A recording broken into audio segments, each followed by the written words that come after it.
Should I start? Yes, Gurudev. All right.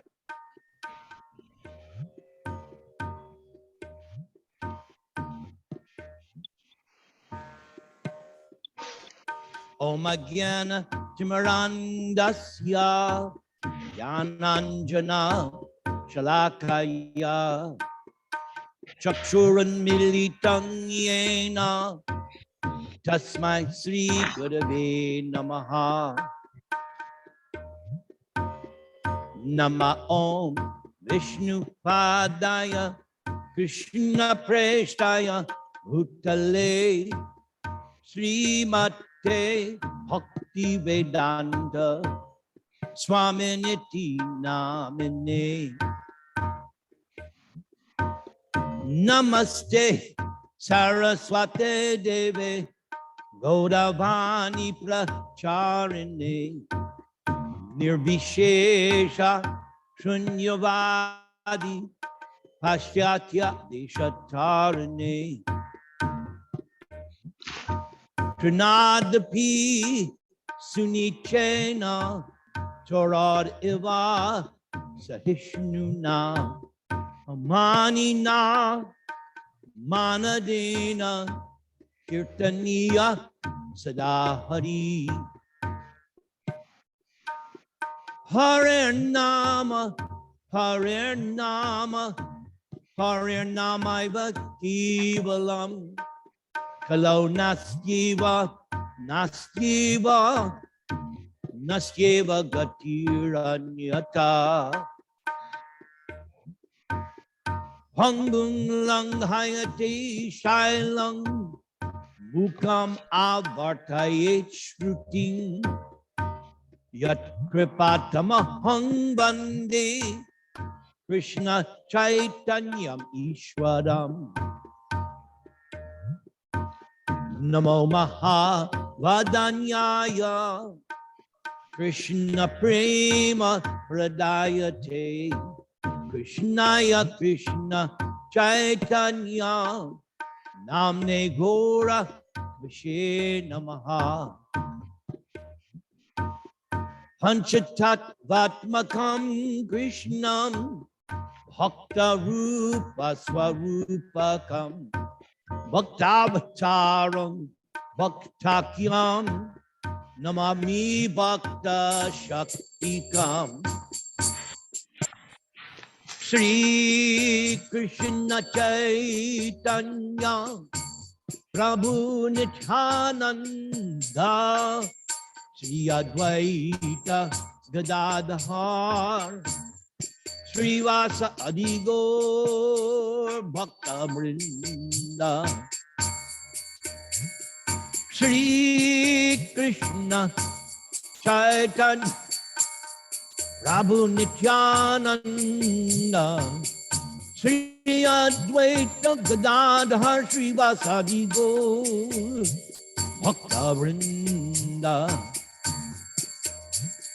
Shri Krishna Chaitanya Prabhu Nityananda Shri Advaita Gadadhar Srivasa Adigor Bhakta Vrinda Jaya Jaya Sri Chaitanya Jaya Nityananda Jaya Dvaita Chandra Jaya Gaura Bhakta Vrinda Nithai Gauranga Nithai Gauranga Nithai Gauranga Jaya Gaura Hari Gaura Hari Gaura Hari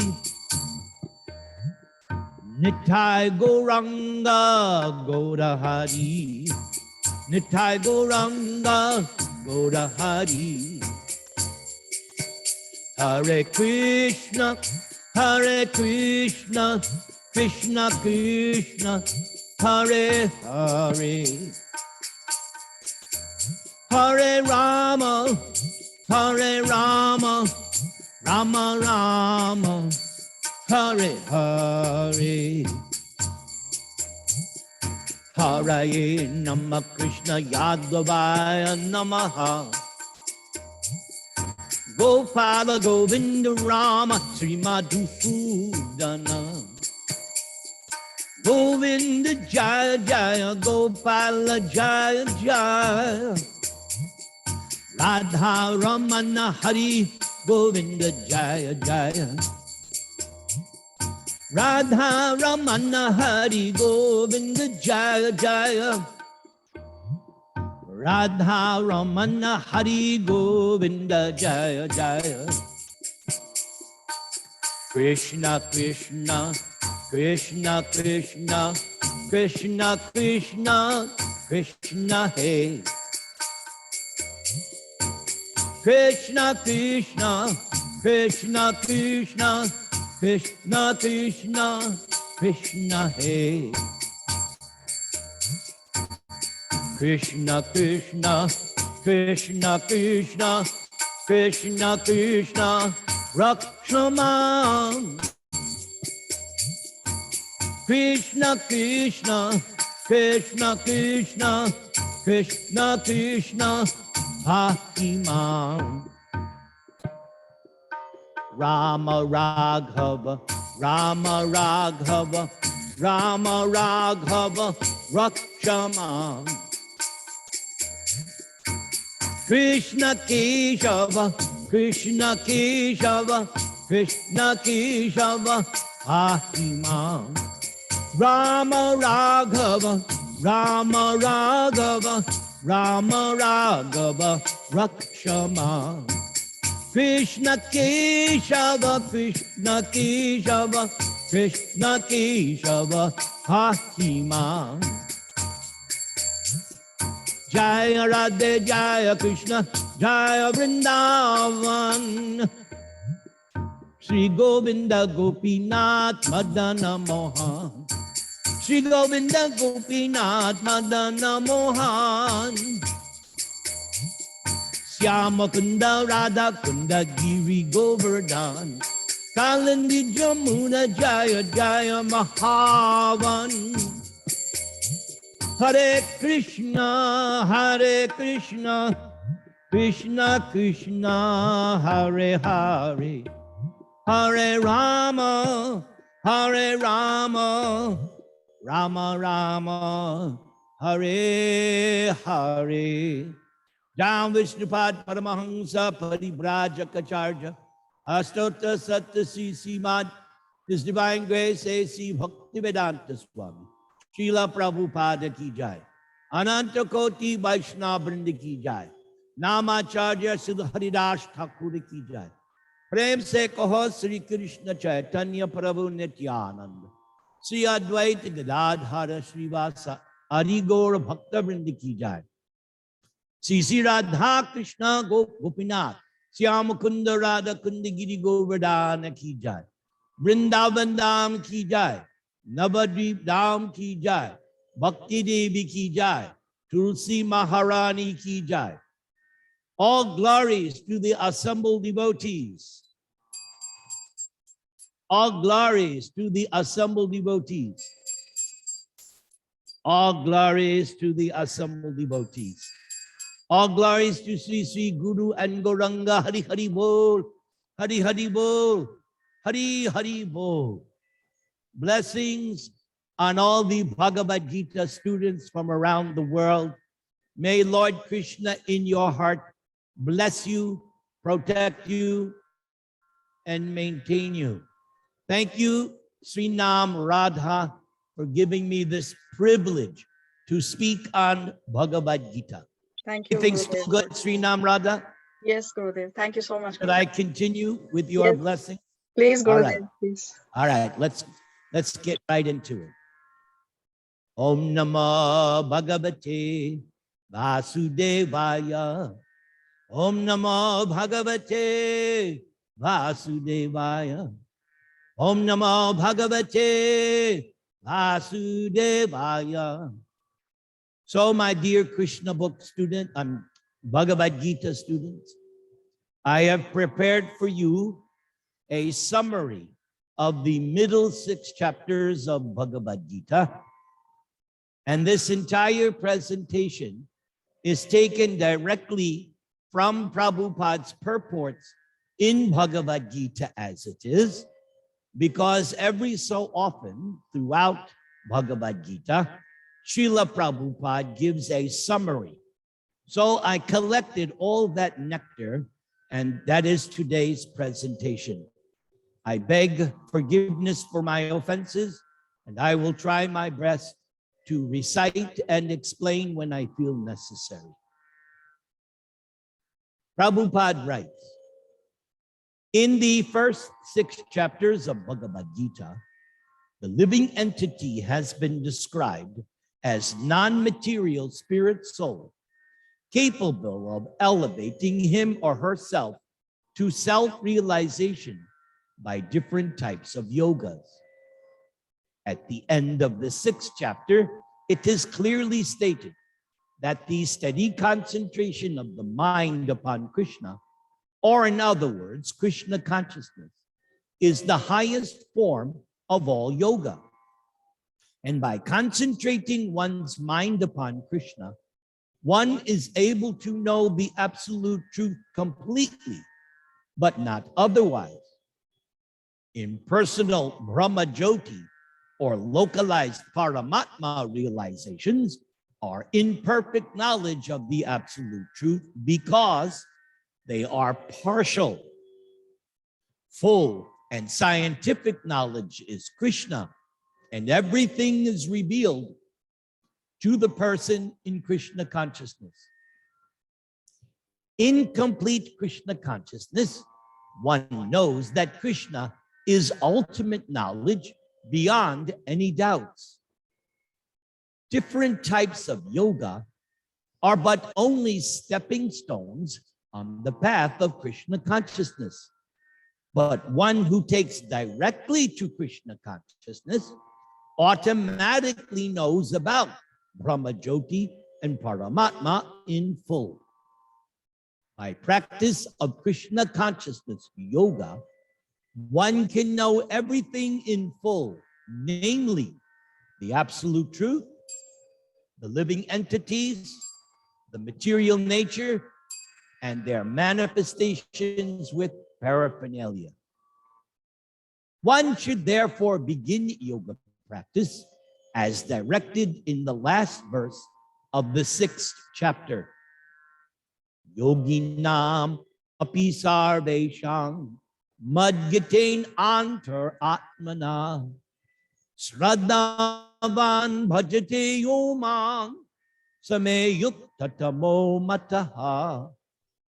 My dear Arjuna, of all yogis, the one with great faith, who always abides in Krishna, thinks of Krishna within oneself, and renders transcendental loving service to Krishna, that yogi is the most intimately united with Krishna in yoga and is the highest of all. That is the opinion of Krishna. So concentration of the mind upon Krishna, who is the ultimate supreme, is made possible by prescribed devotional service in 9 different forms, which Shravanam is the first and most important. Lord Krishna therefore says to Arjuna in the beginning of the 7th chapter, touch Shrinu, hear from me. After all, no one can be a greater authority than Krishna.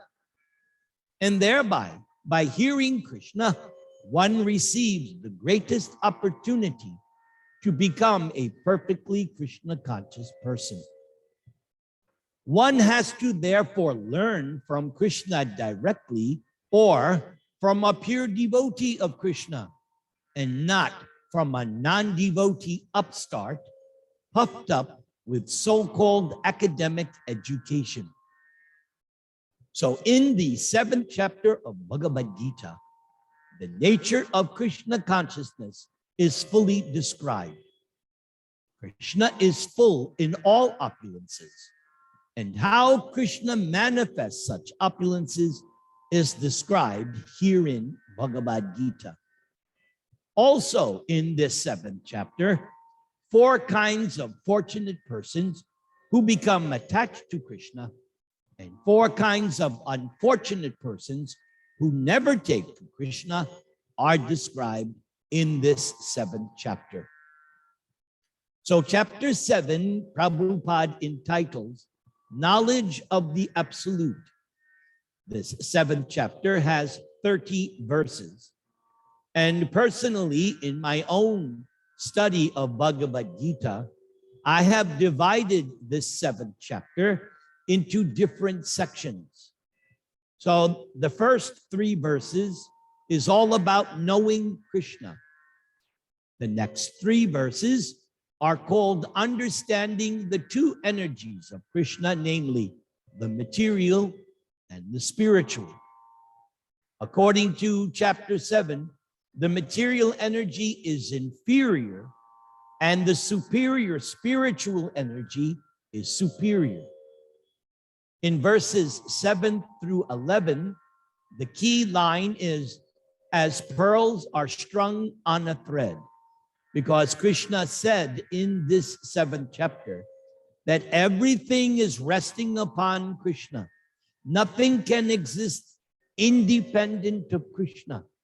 And he gave the analogy as pearls are strung on a thread. So that thread, a sutra, that is Krishna. The next 3 verses is all about the insurmountable material energy. And we learned that the only way to cross over this insurmountable material energy is to surrender to Krishna. And therefore, the next set of verses, 15 through 19, is all about the surrendering process. Text 20 to 23, Krishna gives the facts regarding demigod worship. In those 4 verses, Krishna made some very harsh statements.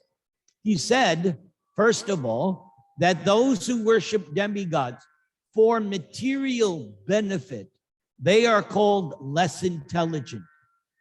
Krishna also said that whatever benediction the demigod gives is limited and temporary. Why? Because it is a material benediction.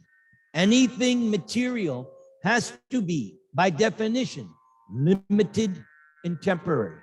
But for me, the most amazing line in those 4 verses, Mayaiva vihitan hitan.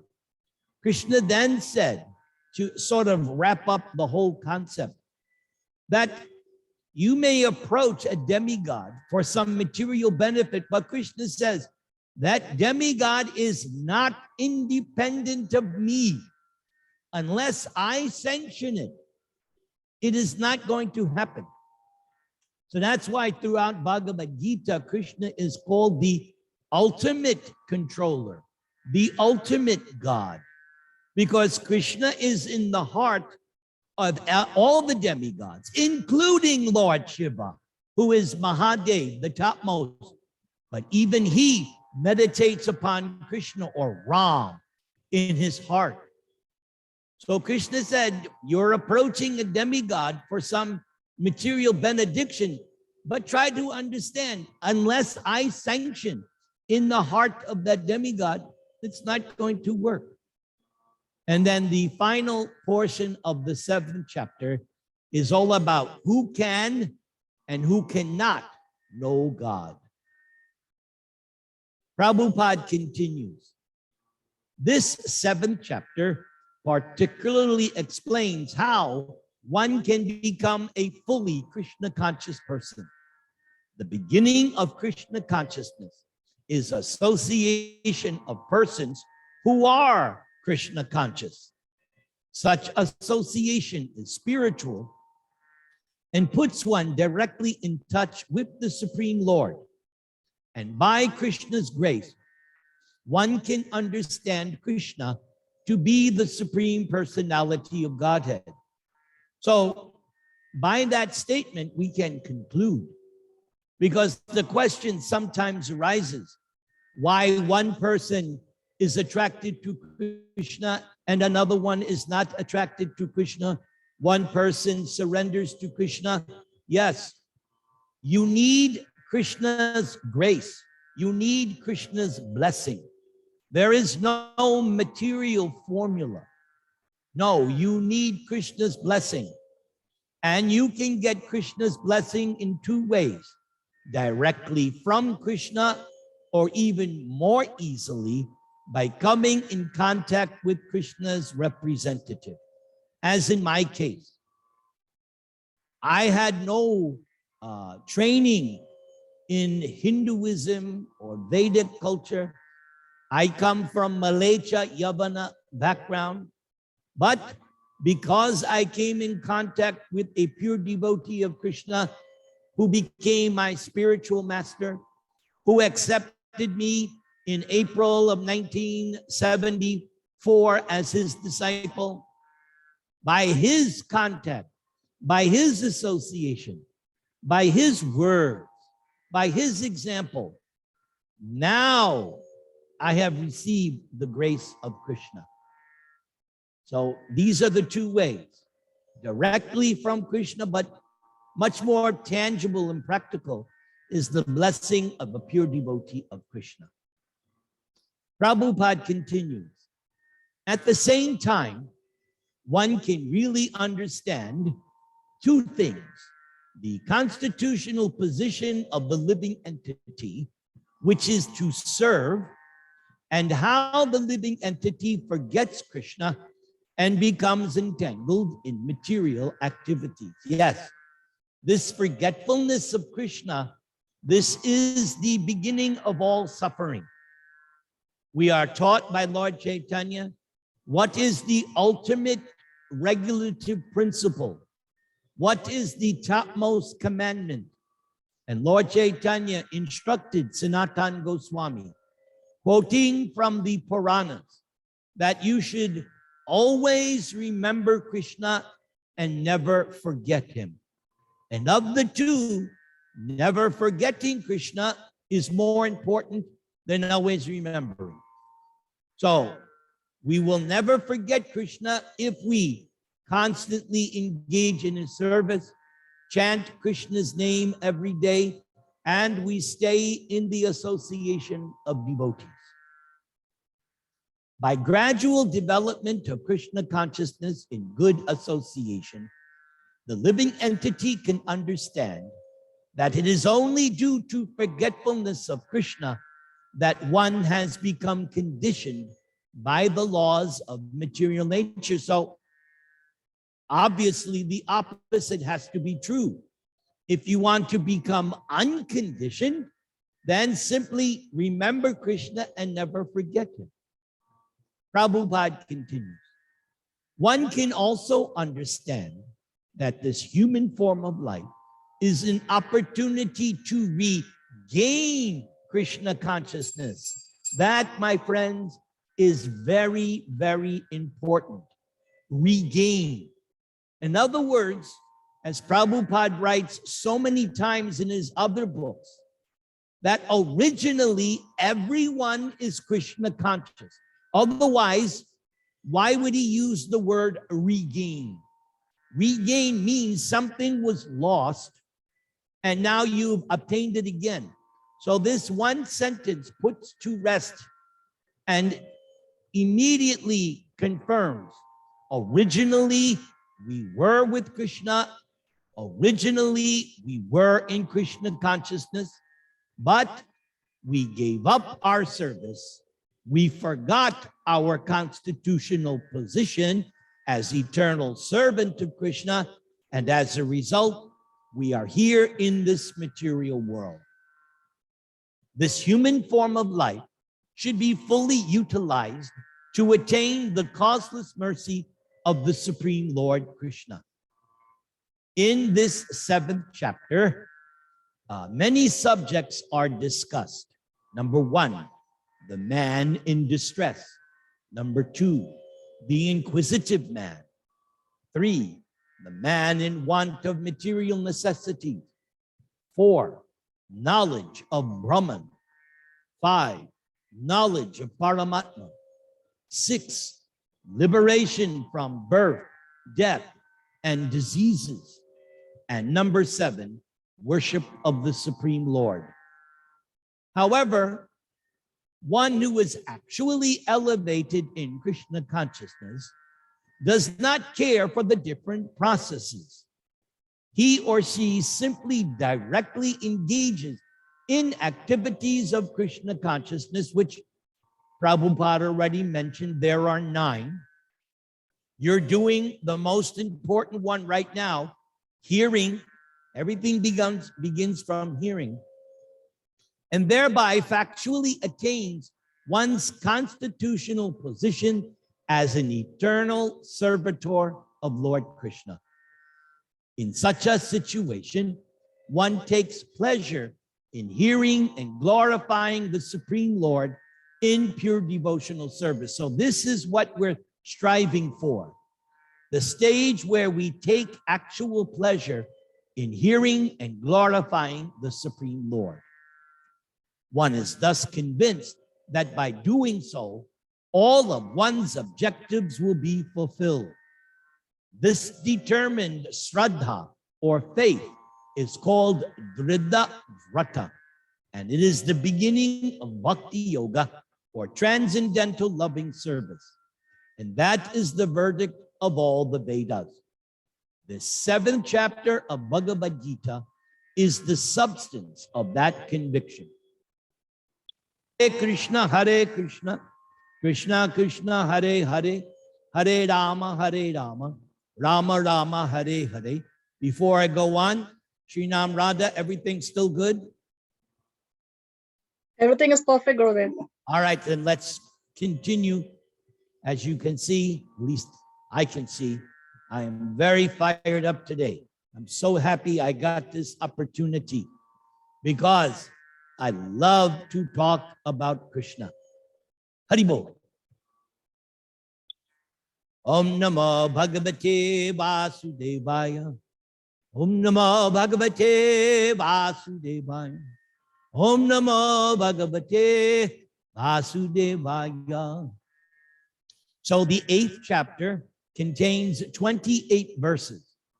Prabhupada entitles it, Attaining the Supreme. So, what is the Supreme? Well, that depends on your perspective.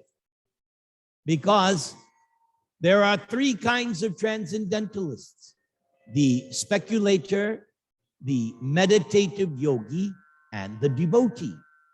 But all 3 of them have a different conception of the Supreme. For the mental speculator, the jnani, his objective, or what he considers supreme, is the impersonal Brahman, the impersonal Brahmajyoti. Does not go any further than that. For the meditative yogi, the supreme is Krishna in the heart, Paramatma, with 4 hands.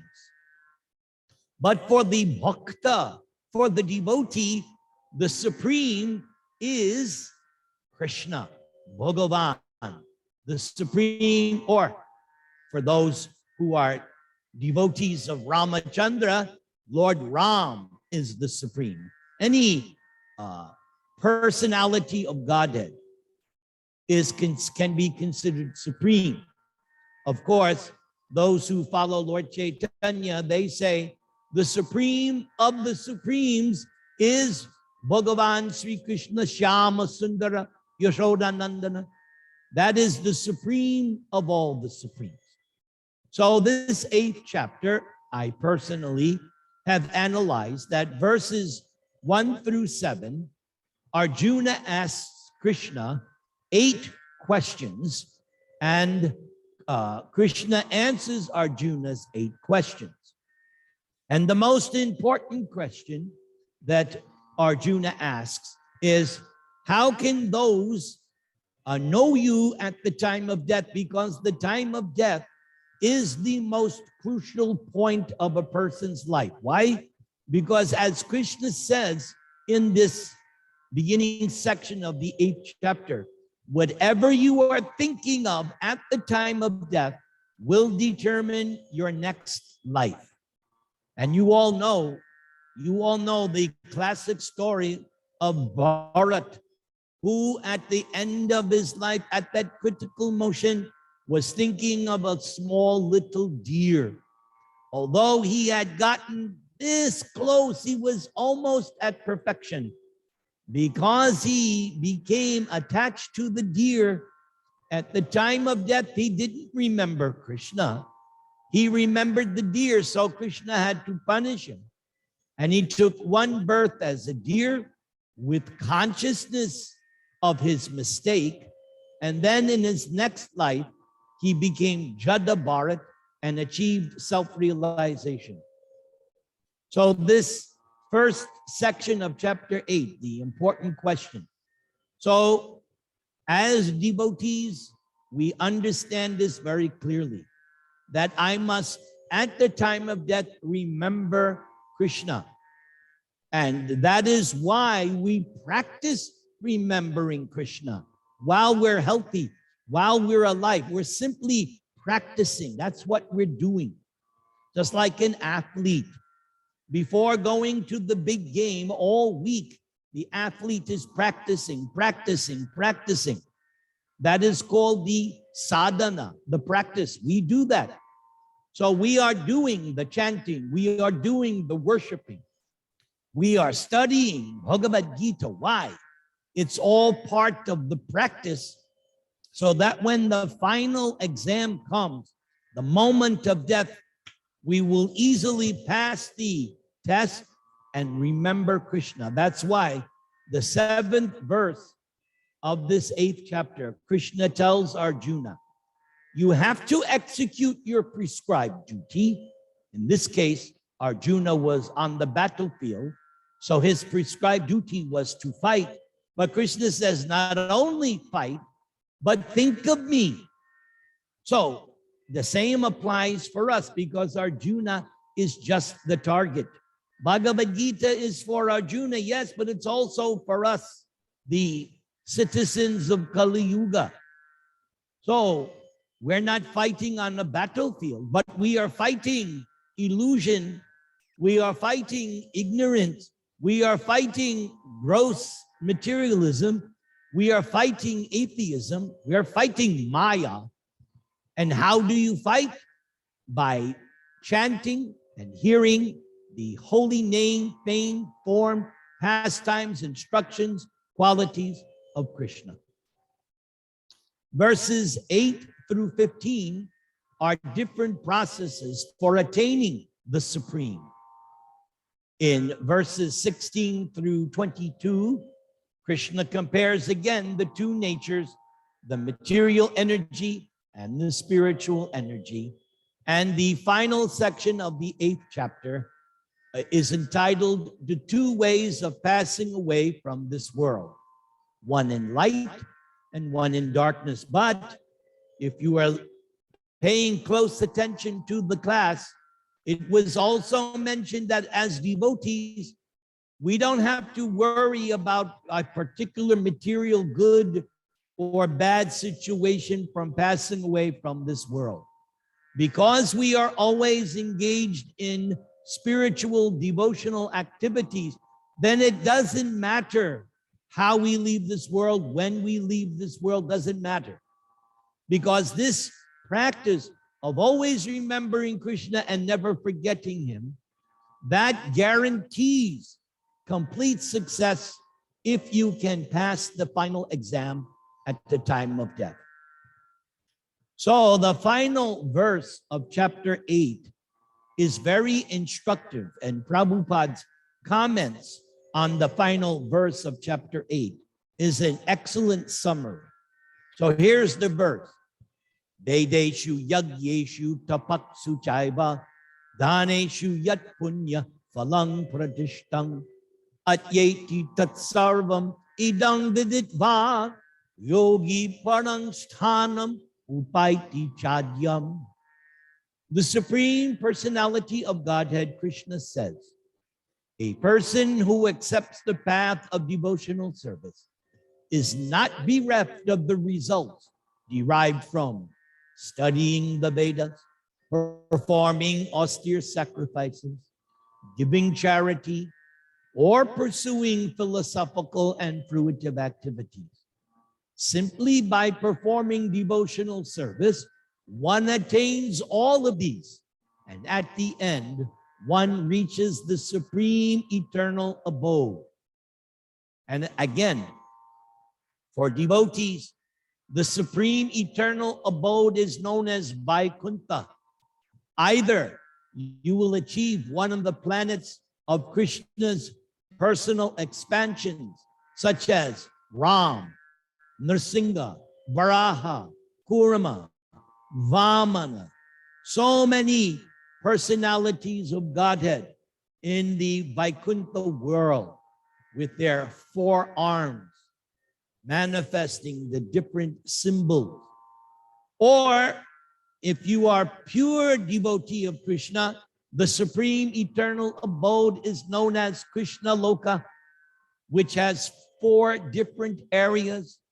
It has Dwaraka, it has Mathura, it has Braja Vrindavan, and it also has Navadvip, where you can be simultaneously with Krishna and with Lord Chaitanya. Yes. Prabhupada writes, this verse is the summation of the 7th and 8th chapters, which particularly deal with Krishna consciousness and devotional service. One has to study the Vedas under the guidance of a spiritual master and undergo many austerities and penances while living under the Guru's care. A brahmachari has to live in the home of the spiritual master, just like a servant. And the brahmachari must beg alms from door to door and bring them to the spiritual master. The brahmachari takes food only under the master's order. And if the master should neglect to call the student for food that day, the student fasts. These are some of the Vedic principles for observing brahmacharya. After the student studies the Vedas under the master for a period of 5 to 20 years, then one may become a man of perfect character. Study of the Vedas is not meant for the recreation of armchair speculators, but rather for the formation of character. After this training, the brahmachari is allowed to enter into household life and marry. And when he is a householder, he has to perform many sacrifices so that he may achieve further enlightenment. He must also give charity according to the country, time, and candidate, discriminating among charity in goodness, in passion, and ignorance, as described later towards the end of Bhagawad Gita. Then, after retiring from household life, one accepts the order of vanaprastha and undergoes severe penances, living in forests, dressing with tree bark, not shaving, etc. By carrying out the orders of brahmacharya, householder life, vanaprastha, and finally sannyas, one becomes elevated to the perfectional stage of life. However, some are then elevated to the heavenly planets, and when they become even more advanced, later they are liberated in the spiritual sky, either in the impersonal Brahma Jyoti or in the Vaikuntha planets or Krishna Loka. This is the path outlined by Vedic literature. But the beauty of Krishna consciousness, however, is that by one stroke, by engaging in devotional service in 9 different ways, one can surpass all the rituals of the different orders of life. So those 9 processes. Sravana Kirtana, Smarana Vandana, Pada Sevana, Dasyare, Pujana Sakijana, Atmanivedana. So first there's hearing, and when you have heard and heard and heard and heard, then you come to the stage of kirtanam, chanting, describing, preaching, glorifying. Then the third process, always remembering Krishna's name, fame, form, pastimes, entourage, instructions, quality. Then there is the stage of worshiping Krishna in his deity form. Higher than that is doing direct service to Krishna's lotus feet. There is also praying. Then the 2 higher stages, becoming Krishna's friend, and the ultimate stage, surrendering everything to Krishna.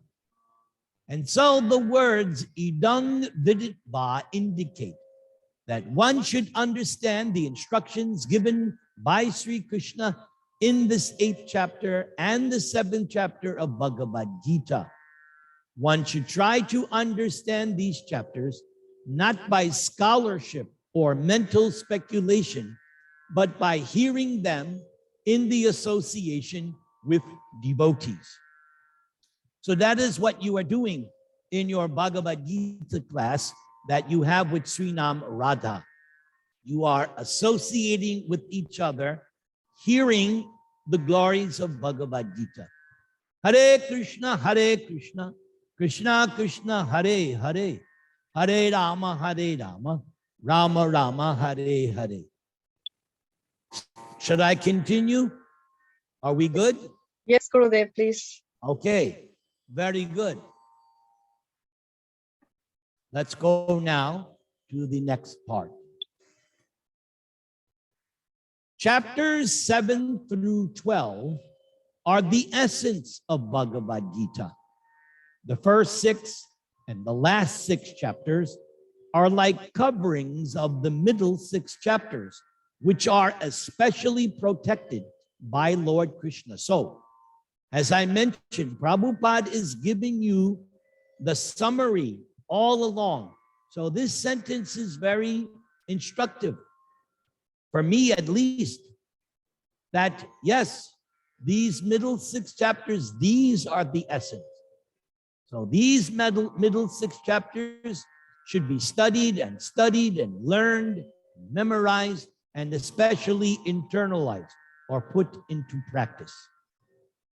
Prabhupada continues, if one is fortunate enough to understand Bhagavad Gita, especially these middle 6 chapters, in the association of devotees, then one's life at once becomes glorified beyond all penances, sacrifices, charities, speculations, etc.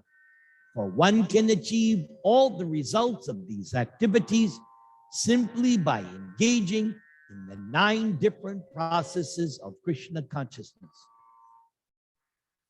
One who has a little faith in Bhagavad Gita should learn Bhagavad Gita from a devotee, because Krishna said in the beginning of the 4th chapter, Sa evayang mayatedya yoga prokta puratanaha bhaktosi me sakacheti rahasyang hitad uttamam. So this 3rd line, this line should be memorized. Bhaktosi me sakacheti. Why did Krishna select Arjuna to receive Bhagavad Gita? Here is the answer. Bhakta Sakha. Arjuna's 2 qualifications was not that he was Pakka Brahmana. Not that he knew Sanskrit. Not that he was this, that. No. These are the 2 qualifications Krishna is looking for that gives one access. One must be a devotee, a bhakta. and one must have feelings of friendship towards Lord Krishna. Bhaktosi me sakacheti. If you have those two qualifications, regardless of who and what you were or now, doesn't matter. There is no material qualification or disqualification. This is all that is required. Are you Krishna's devotee? Are you Krishna's friend? Bhagavad Gita can be understood only by devotees. No one else can perfectly understand the purpose of Bhagavad Gita. One should therefore learn Bhagavad Gita from a devotee of Krishna and not from mental speculators. This is a sign of faith. When one searches for a devotee and finally gets a devotee's association, one actually begins to study and understand Bhagavad Gita. By advancement in the association of the devotee, one is placed in devotional service, and this service dispels all one's misgivings about Krishna or God and Krishna's activities, forms, pastimes, name, and other features. And after these misgivings have been perfectly cleared away, then one becomes fixed in one's study of Bhagavad Gita. Then one relishes the study of Bhagavad Gita and attains the state of feeling always Krishna conscious. So here, this sentence is very instructive. You can tell for yourself. You don't need somebody's certificate or someone else's validation. No. If you relish studying Bhagavad Gita, then you know you have made some advancement. And if you can attain this state of always feeling Krishna conscious, then you know you have made some advancement. So this is one thing that I like about Krishna consciousness. Because in the 9th chapter, there is one line, Pratyakshabagamam dharmyam. I love this line, Pratyakshabagamam, meaning, again, you don't need anyone else's approval. No. If you actually are experiencing Krishna consciousness, you'll know in yourself. That's like sometimes I have eaten in the home of Sri Nam Radha. So many times I can't count. So she cooks very nicely for Krishna, especially when she makes that pongal, especially when she makes South Indian. Very, very nice. So I've eaten so many times, and being a perfect disciple and perfect host, she'll always say, "Oh, Guru Dev, do you want more? Do you want?" I have to go, no more. Why? Because she doesn't know. I know within myself, I'm full. She doesn't know. Her goal is to feed me up to the neck. But especially now at this age, I have to be careful. So I know, she doesn't, nobody knows. Oh, I'm full. I am santosh. I am satisfied. So the same way, you will know in yourself how you are Krishna conscious. You'll know it. Nobody else may know, but you'll know. Because you'll, as we will learn in the 18th chapter, nasochati nakangshati. You'll have nothing to lament, and you'll feel so satisfied. You don't need anything. You just need your mala. You just need your Bhagavad Gita, and you're happy, happy, happy. Let's continue. In the advanced stage, one falls completely in love with Krishna. So here's another stage. You know when you love someone. You know when you are attracted to someone. You know when you don't want to associate with someone because they're a coconut or rascal. No, you know. So when you completely fall in love with Krishna, you will know, you'll feel it, you'll experience. This highest perfectional stage of life enables the devotee to be transferred to Krishna's abode in the spiritual sky, which is known as Goloka Vrindavan, where the devotee becomes eternally happy. The devotees are constantly engaged in the Supreme Lord's service. The Lord understands the mentality and sincerity of a particular living entity who is engaged in Krishna consciousness. And Krishna gives him or her the intelligence to understand the science of Krishna in the association of devotees. So here, Prabhupada is hinting at something which we will study in the 10th chapter. Discussion of Krishna is very potent, virya. And if a fortunate person has such association and tries to assimilate the knowledge, then one will surely make advancement towards spiritual realization.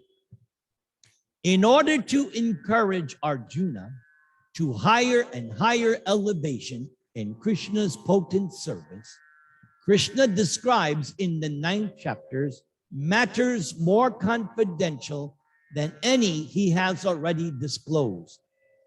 The very beginning of Bhagavad Gita, the 1st chapter, is more or less an introduction to the rest of the book. And in the 2nd and 3rd chapters, the spiritual knowledge is described as confidential. Topics discussed in the 7th and 8th chapters, which are specifically related to devotional service, and because they bring enlightenment in Krishna consciousness, they are called more confidential. But the matters which are described in the 9th chapter deal with unalloyed, pure devotion. Therefore, this 9th chapter is called most confidential. One who is situated in the most confidential knowledge of Krishna is naturally transcendental. He or she, therefore, has no material pangs, even though one might be in the material world. In Rupa Goswami's Bhakti Rasamrita Sindhu, it is said that one who has a sincere desire to render loving service to the Supreme Lord is situated in the conditional state of material existence. Still, he or she is to be considered liberated. That, my friends, is so important. If you have this desire to serve Krishna, according to Rupa Goswami, you are already to be considered liberated, as long as you have that sincere desire to hear, chant, remember, pray, and serve Krishna. And so similarly, we shall find in the 10th chapter of Bhagavad Gita that anyone who is engaged in that way is a liberated person. In the 7th chapter, we have already discussed the opulent potency of the Supreme Personality of Godhead, his different energies, the inferior and superior natures, and all of this material manifestation. In chapter 9, the glories of Lord Krishna are delineated. So, chapter 9 has 34 verses. And of course, Prabhupada entitles it The Most Confidential Knowledge. And the first 3 verses I have subtitled The Most Confidential Knowledge. And here's Prabhupada's purport, summarizing. This 9th chapter of Bhagavad Gita is called the King of Education because it is the essence of all doctrines and philosophies explained before. Among the principal philosophers in India are Gautama, Kanada, atheist, Kapila, Yagyavalkya, Chandilya, and Vaishvanara. And finally, there is Vyasadeva, the author of the Vedanta Sutra. And so there is no dearth of knowledge in the field of philosophy or transcendental knowledge. Now, the Lord says that this 9th chapter is the king of all such knowledge, the essence of all knowledge, which can be derived from the study of the Vedas and different kinds of philosophy. So I don't know if you studied it, but Prabhupada's introduction to Bhagavad Gita is also very, very helpful to understanding Bhagavad Gita. So if you have not studied that, if you have not read that, I urge you, please read the entire, it's a very long dissertation, but Prabhupada's introduction to the Bhagavad Gita is so instructive. It is the most confidential because confidential or transcendental knowledge involves understanding the difference between the soul and the body. And the king of all confidential knowledge culminates in devotional service. The next section of chapter 9, verses 4 through 10, I entitle Simultaneously One and Different. That is the specific philosophy that was instructed by Lord Chaitanya Mahaprabhu. Achitya Veda Abeda Tattva. That everything is inconceivably, simultaneously one and at the same time different from Krishna. Everything, as I said much earlier, everything rests on Krishna. There's nothing independent of Krishna. So in one sense, everything is Krishna, and at the same time, everything is not Krishna. That is what we mean by simultaneously one and different. Prabhupada writes, the Bhagavad Gita, especially from the 2nd chapter on, stresses the importance of the soul. In the very beginning, Krishna says that the body is perishable and the soul is imperishable. Antavanta ime deha nityasyukta shariranaha. So that is confidential knowledge, simply knowing that the spirit soul is different from the body and that its nature is immutable or unchangeable, indestructible, and eternal. But that does not give any positive information about the soul. Sometimes people are under the impression that the soul is different from the body and that when the body is finished or one is liberated from the body, the soul remains in a void and becomes impersonal.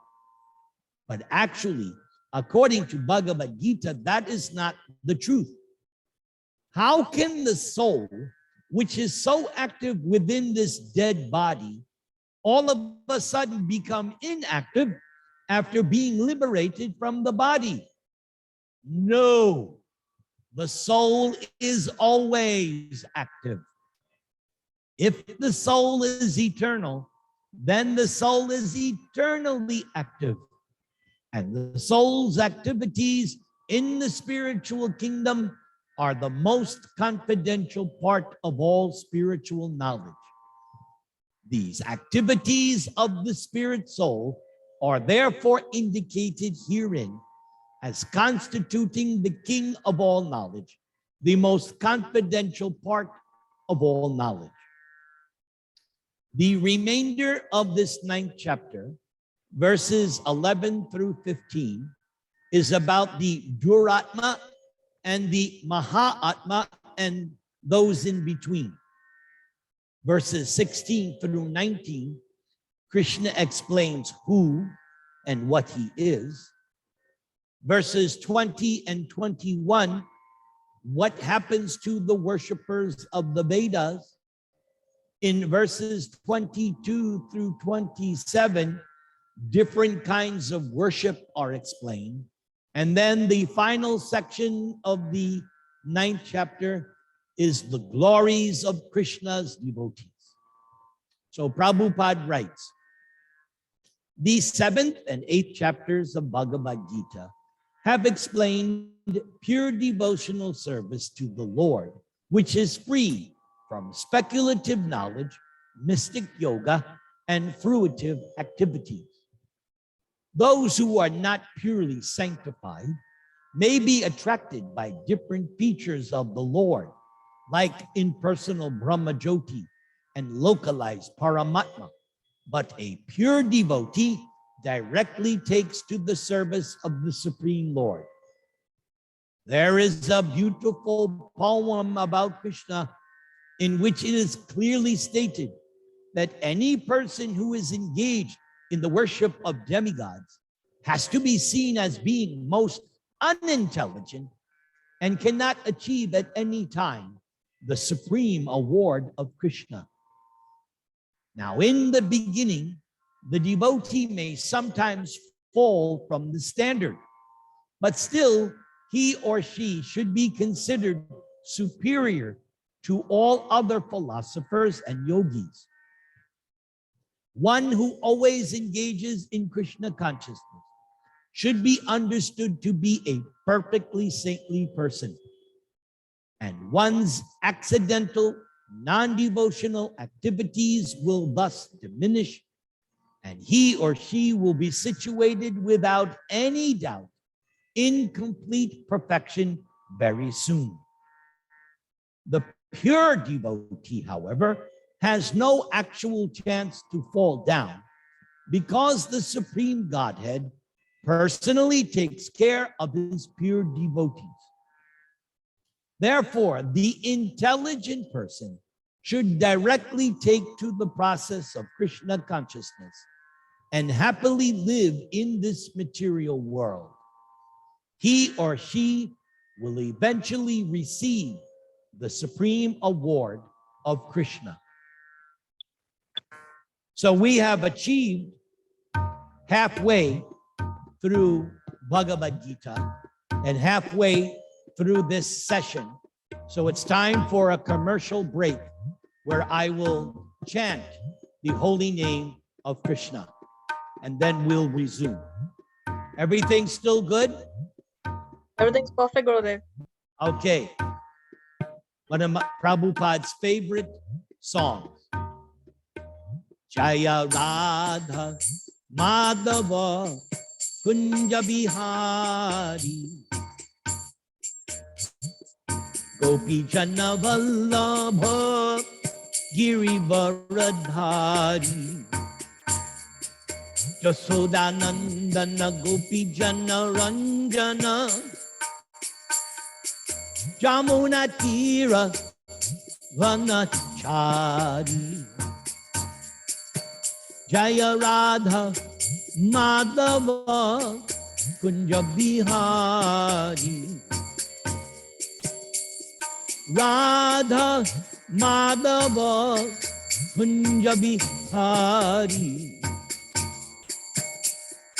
Gopi Jana Vallabha Girivardhari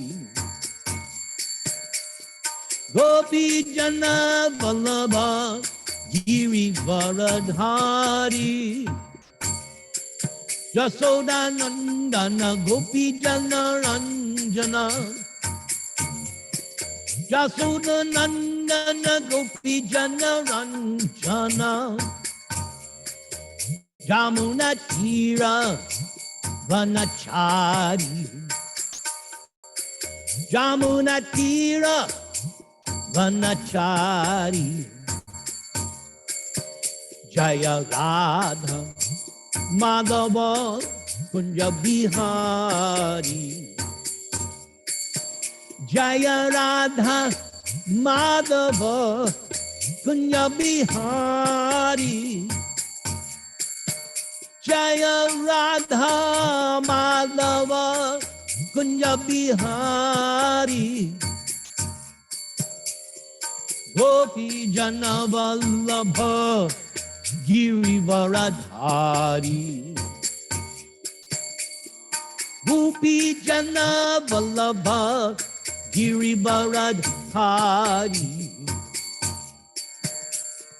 Gopi Jana Vallabha, Girivaradhari. Jasodanandana Gopi Jana Ranjana. Jasodanandana Gopi Jana Ranjana. Jasodanandana Gopi Jana Ranjana. Jamuna Tira Vanachari. Jamuna Tira Vanachari. Jamuna Tira Vanachari. Hare Krishna, Krishna Krishna, Hare Hare, Hare Rama, Rama Rama, Hare Hare. Om Namo Bhagavate Vasudevaya. Om Namo Bhagavate Vasudevaya. Om Namo Bhagavate Vasudevaya. In chapter 10, Krishna instructs Arjuna in even more confidential knowledge about his opulences and his work. Previously, beginning with the 7th chapter, the Lord has already explained his different energies and how they are acting. Now, in the 10th chapter, Krishna explains his specific opulences which are to be discovered in this material world to Arjuna. In the previous 9th chapter, Krishna has clearly explained his different energies in order to establish devotion with firm conviction. And again, in this 10th chapter, Krishna tells Arjuna about his various manifestations and opulences within the material world. So chapter 10 has 42 verses, which Prabhupada entitles The Opulence of the Absolute. So Brahman, Paramatma, and Bhagavan all have opulences, but the full display of opulence is in Bhagavan. So the first 7 verses I entitled Knowledge That Is Better Than Before. Prabhupada comments, the word Bhagavan is explained by Parashara Muni, the father of Srila Vyasadeva. Aishvaryasya samagrasya viryasya yashasa sriya jnana vairagya yoshchaiva sanang bhaga itindana. One who is full in 6 opulences, who has full strength, full fame, full wealth, full knowledge, full beauty, and full renunciation. That is the meaning of the word Bhagavan, or the Supreme Personality of Godhead. While Krishna was present on this earth just 5,000 years ago, Krishna personally displayed all the 6 opulences simultaneously to an unlimited degree. And that is why he is described as Godhead. Therefore, great sages like Parashara Muni have accepted Krishna as the ultimate Supreme Personality of Godhead. Now, the next 4 verses, verses 8 through 11, Prabhupada writes elsewhere that these 4 verses are the nutshell or 4 verses of Bhagavad Gita. In the Srimad Bhagavatam, although there are 18,000 verses, In the Srimad Bhagavatam, there is something called Chatushloki, which are the 4 original verses spoken by Lord Narayana to Lord Brahma at the dawn of creation. So Prabhupada comments that just as there are Chatushloki, or 4 nutshell or seed verses of the Srimad Bhagavatam, these 4 verses are the nutshell or seed verses of the entire Bhagavad Gita. I will recite them and then explain. Ahang sarvasya prabhavo mattak sarvang pravartate iti matva bhajante mang buddha bhava samanvitaha machchitta madgata prana bodhayantak parasparam katayantascha mang nityam tushyanti cha ramanti cha teshang satata yuktanam vajatang priti purvakam dadami buddhi yogam tam yenamam upayanti te tesham evanukam partam ahang agyana jantamaha nashayam yatmabhavasto jnana deepena basvata. So in these 4 nutshell verses, Krishna says that he is the source of all spiritual and material worlds. Everything emanates from Krishna.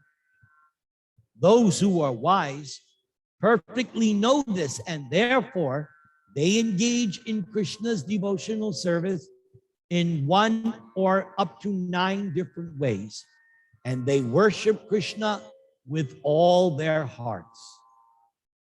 The thoughts of such pure devotees of Krishna dwell only in Krishna. The lives of these pure devotees are fully devoted to serving Krishna. And these pure devotees derive great satisfaction and bliss from always enlightening one another and conversing about Krishna. So I would like to add, here is another self-test. How much you like to discuss Krishna with others, that is another indication how you have achieved a level of advancement. To those pure devotees who are constantly devoted to serving Krishna with love, Krishna gives the understanding by which they can come to Krishna. So that was alluded to previously in the previous section. I told you at that time that Prabhupada was referring to something in this chapter. So this is it. Krishna in the heart will guide the devotee. And thus, to show pure devotees special mercy, Krishna dwelling in their hearts destroys with the shining lamp of knowledge the darkness born of ignorance. Or, as Lord Chaitanya says in his first Shikshastakam, that by cleansing the mirror of the heart, by chanting the Hare Krishna Maha Mantra, that is the life and soul of all transcendental knowledge.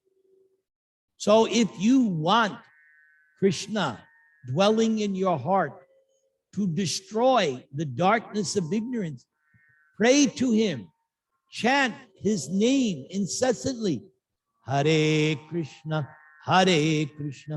Krishna Krishna, Hare Hare, Hare Rama, Rama Rama, Hare Hare.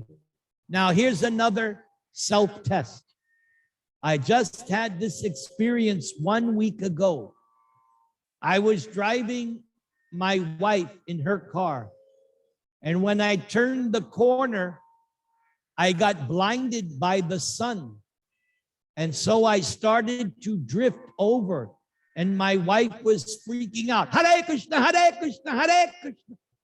And we just missed a truck because luckily by her chanting, I was able to steer the car away from the oncoming truck.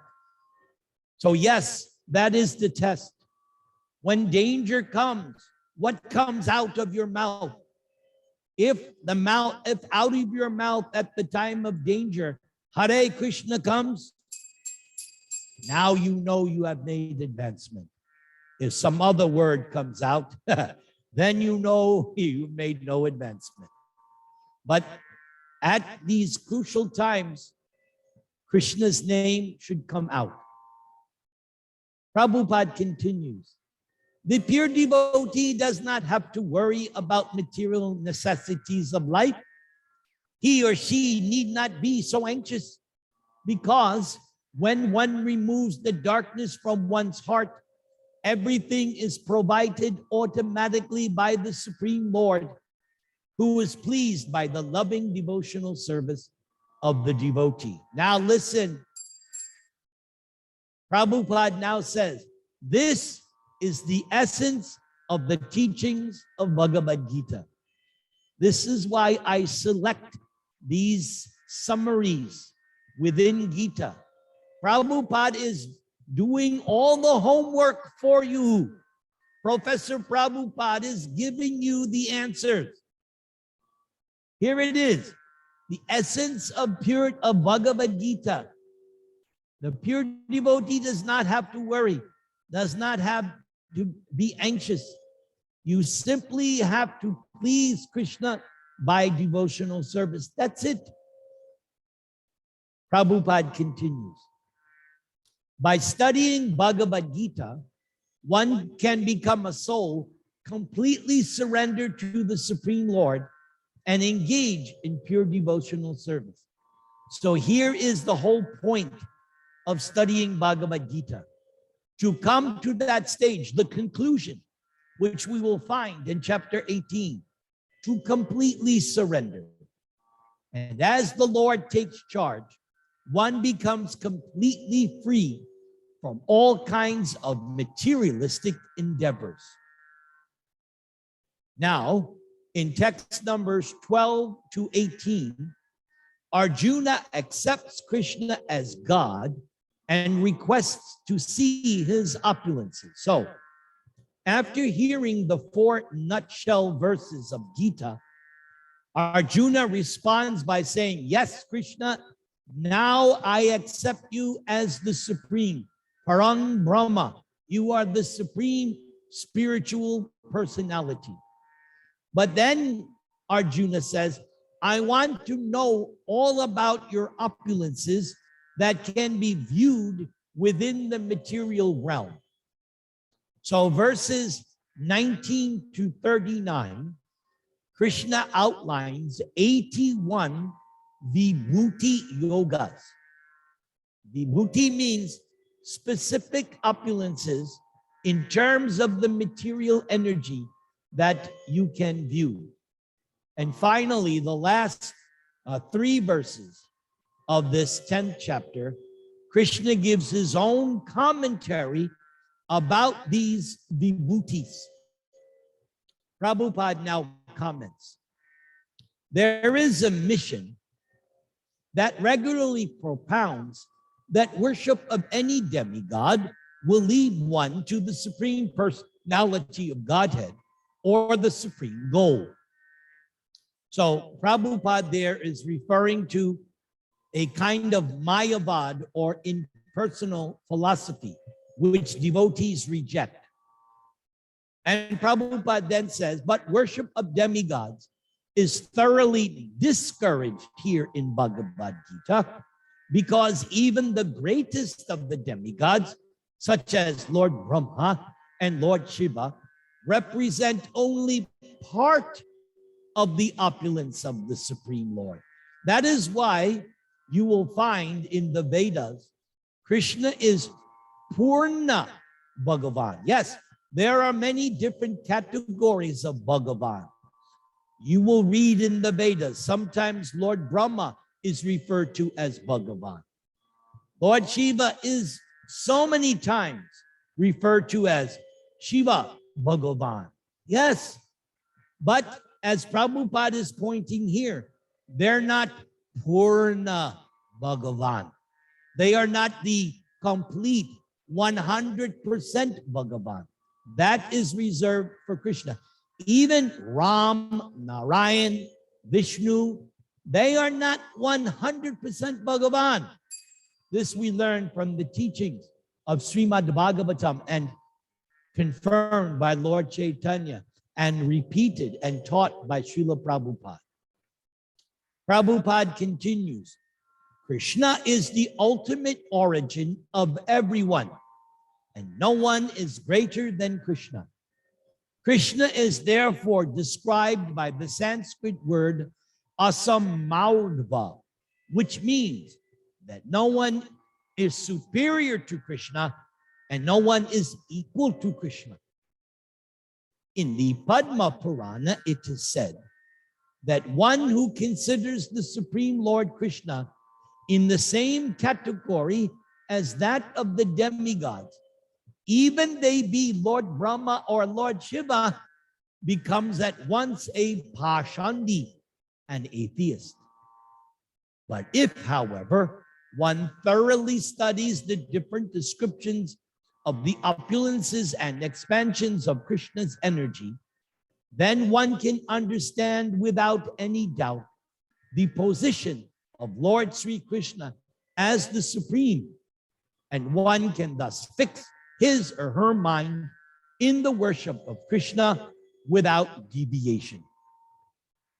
The Lord is known as Vasudeva, all-pervading, by the expansion of his partial representation, Paramatma, the Supersoul, who enters into everything that be. Pure devotees therefore concentrate their minds in Krishna consciousness in full devotional service, and therefore they are always situated in the transcendental position. And that will be explained at the end of chapter 14, by the way. Devotional service and worship of Krishna are very clearly indicated in this 10th chapter in verses 8 through 11. That is the way of pure devotional service. How one can attain the highest devotional perfection of association with the Supreme Personality of Godhead has been thoroughly explained in this chapter.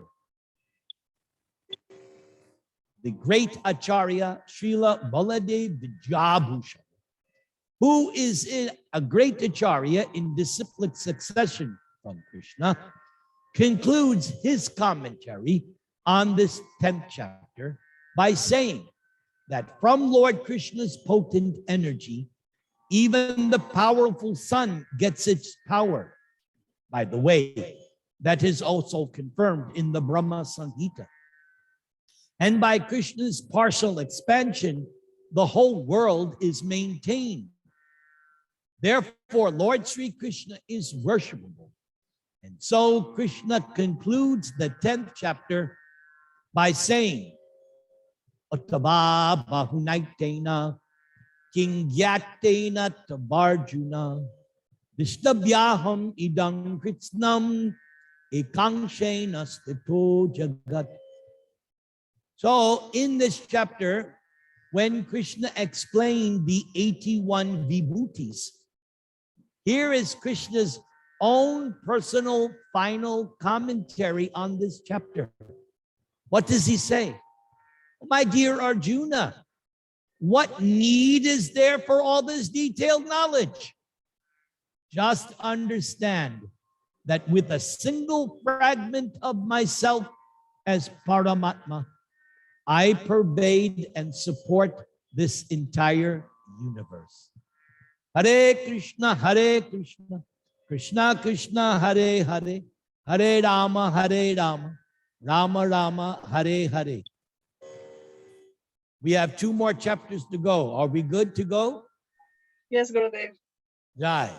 I like seeing you smiling. That encourages me. If you weren't, and I see Shriya also smiling. So thank you for encouraging me. And because you encourage me, I give you special blessings. Everyone's going to get blessings at the end if you turn on your camera. If you don't turn on your camera at the end of the program, I'm not going to give blessings. All of a sudden now everybody's turning on their camera because I believe in personalism. I don't want to bless some black impersonal screen. I want to see face of devotee. Very good. Thank you. Make sure your camera is on at the end. All in favor say Hari Bol. Hari Bol. Hari Bol. Hari Bol. Hari Okay, Bol. good. Hari All right, Bol, everybody. Let's continue. Om Namo Bhagavate Vasudevaya. Om Namo Bhagavate Vasudevaya. Om Namo Bhagavate Vasudevaya. The 11th chapter reveals Krishna as the cause of all causes. Sarva Karana Karanam. Krishna is even the cause of the Mahavishnu, from whom all the material universes emanate. However, Krishna is not an incarnation. No. Krishna is the source of all incarnations, as confirmed in the first canto of Srimad Bhagavatam. Krishnastu Bhagavan Swayam. This line, Krishnastu Bhagavan Swayam, is the singular most important line of all the 18,000 shlokas of Srimad Bhagavatam. So if you memorize this line, you accept it, then you will understand everything.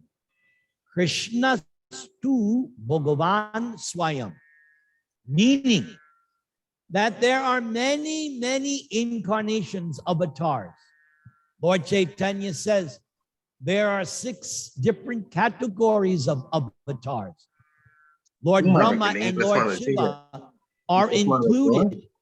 They also included in the list of one of the 6 kinds of avatars. So in the Srimad Bhagavatam, Sutta Goswami was explaining these 6 different kinds of avatars. And then he came up with this line, Krishnastu Bhagavan Swayam, meaning, yes, I have mentioned so many incarnations, avatars, but understand, Krishna is the source. Krishna is the origin. Everything starts with Krishna. And as we learn from Lord Brahma, Anadi Adir Govinda, Krishna himself has no origin. He himself is the origin. Everything else comes from Krishna, including Balaram, what to speak of all the other incarnations and demigods. It is only Krishna who is the original cause of all causes, and he himself has no cause. Now, as far as Arjuna is concerned, he says that his illusion is now over. This means that Arjuna no longer thinks of Krishna as a mere human being. Now, although Krishna is his friend, he now accepts Krishna as the source of everything. So, this line, his illusion is now over, refers to what we studied in the very first chapter of Bhagavad Gita and the first section of chapter 2, when Arjuna dropped his bow, when Arjuna told Krishna that I shall not fight, when Arjuna told Krishna, I am confused, I don't know what is my duty. So many different emotions were expressed by Arjuna in chapter 1. But the turning point of Bhagavad Gita was in chapter 2, when Arjuna said to Krishna, Shishyaste hung shadi man twang prapanam. I am now surrendered. I am now your disciple. Kindly instruct me. That is the turning point of Bhagavad Gita. But now, after hearing the 4 nutshell verses, all of his previous doubts, illusion, hesitancy is gone. Prabhupada continues. Arjuna is very enlightened and is glad that he has such a great friend as Krishna. But now Arjuna is thinking that although he may accept Krishna as the source of everything, others may not. So in order to establish Krishna's divinity for all, Arjuna is requesting Krishna in this 11th chapter to show his universal form. Actually, if one sees this universal form of Krishna, one becomes frightened, just like Arjuna did. But Krishna is so kind that after showing his universal form, Krishna converts himself again into his 4-armed Narayana form, and then to his original form in the human category or human form, although it is transcendental, it's not immaterial, but a 2-handed human-like form. Arjuna agrees to what Krishna has several times said. Krishna is speaking to Arjuna just for his benefit. So Arjuna acknowledges that all this is happening to him by Krishna's grace.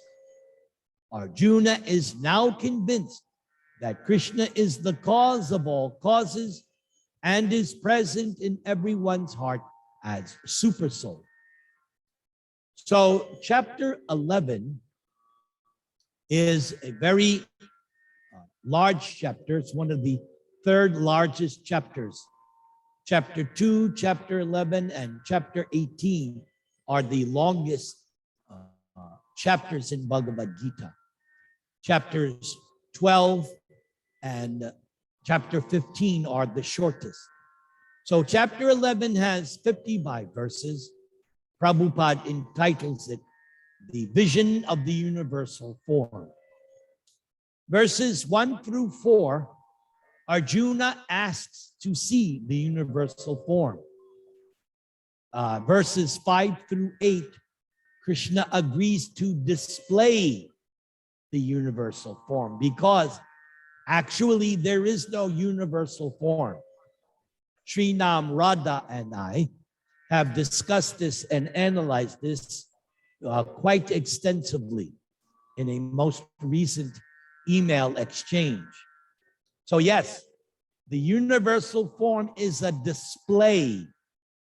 There is actually no universal form because the universal form is a material conception for those who cannot accept the personal form of Krishna. So Krishna displayed a universal form twice to Mother Yashoda. When Yashoda looked in the mouth of Krishna on 2 different occasions, Mother Yashoda saw the whole cosmic manifestation within the mouth of Krishna. And the second time, she saw the whole cosmic manifestation and herself and Krishna in Krishna's mouth. Another display of the universal form was when Krishna went to Hastinapur to present a peace proposal to the Kauravas, and Duryodhana tried to capture Krishna, tried to bind Krishna, but Krishna displayed a universal form, and for the only time in Dhritarashtra's life, he was able to see. And what did he see? This gigantic universal form of Krishna. After that, again, he returned blind. And yet another universal form was displayed by Vamanadev when he was granted 3 steps by Bali Maharaj. And with 2 steps, Vamanadev covered the whole cosmic manifestation up and down and he was expanding to universal proportions. So these are the different, of course, here in this Bhagavad, on the battlefield of Kurukshetra, Krishna reveals a special universal form, which he says to Arjuna. This universal form, no one else has ever seen. It's a special. So in verses 9 through 14, because Krishna says, but you cannot see this display unless I give you access. Just like to enter this Zoom meeting, you have to have the access code. Or to enter some Wi-Fi, you have to have the password. So in the same way, to see this display, Krishna's universal form, Krishna has to give you the eyes with which to see. So in verses 15 through 31, and in verses 9 through 14, Arjuna describes through the words of Sanjaya, because Sanjaya is explaining everything to Dhritarashtra away from the battlefield. So we get a description by Arjuna through Sanjaya of what Krishna is displaying. Then in verses 35 through 46, Arjuna offers prayers to the universal form. And when Krishna was displaying the universal form, Arjuna at some point very intelligently says, who are you? What is your mission? And Krishna, as the universal form, responds by saying, I am time. I'm the eternal time element. And what does time do? The universal form says, time destroys everything. And Arjuna also saw in this special universal form that Krishna was presenting, Arjuna could see all the Kauravas entering the mouths of the blazing universal form. So Arjuna got a glimpse. And so then the universal form told Arjuna, I want you to be my instrument. These Kauravas are already dead by my plan. They're all going to die by my plan. But Arjuna, I want you to be my instrument. Here are my little kartals. The kartals play according to my direction. So Krishna told Arjuna, I want you to be my instrument. Nimitta matra babasabhya sachin. You be my instrument, and I want you to take the credit. That's how great and cool Krishna is. Krishna enjoys better when his devotee gets the credit for what Krishna actually does. That's Krishna. He's cool. So Arjuna offers prayers to the universal form. And after some time, Arjuna says, I've had enough. I've had enough. Krishna, please return. I want to see your four-armed form, and then I want to see you in your original two-handed form. So Krishna does that. He removes the display, the magic show, and appears to Arjuna as Narayana Vishnu, and then returns to his original two-handed form. And the final 4 verses of this chapter is all about the exclusivity of Krishna. Prabhupada now writes, anyone who wants to approach the supreme of all personalities of Godhead, which I previously emphasized, on the Krishna Loka planet in the spiritual sky, and be intimately connected with the Supreme Personality of Godhead must take this formula as stated by the Supreme Lord himself in the final verse of this chapter. Mat karma krin mat paramo mad bhakta sangha bharjata nirvaira sarva bhuteshu yah samam eti pandava. My dear Arjuna, one who engages in my pure devotional service, free from the contaminations of fruitive activities and free from mental speculation, who works for me, who makes me the supreme goal of life, and who is friendly to every living being, certainly comes to me. And once again, Prabhupada makes a point. Therefore, this verse is considered to be the essence of Bhagavad Gita. So this final verse of chapter 11, mark it down. Prabhupada says is the essence of Bhagavad Gita. Bhagavad Gita is a book directed to the conditioned souls who are engaged in the material world, struggling with the purpose of lording it over material nature, but who do not know of the real spiritual life. The Bhagavad Gita is meant to show how one can understand one's own spiritual existence and one's own eternal relationship with the Supreme Spiritual Personality of Krishna, and to teach one how to go back home, back to Godhead.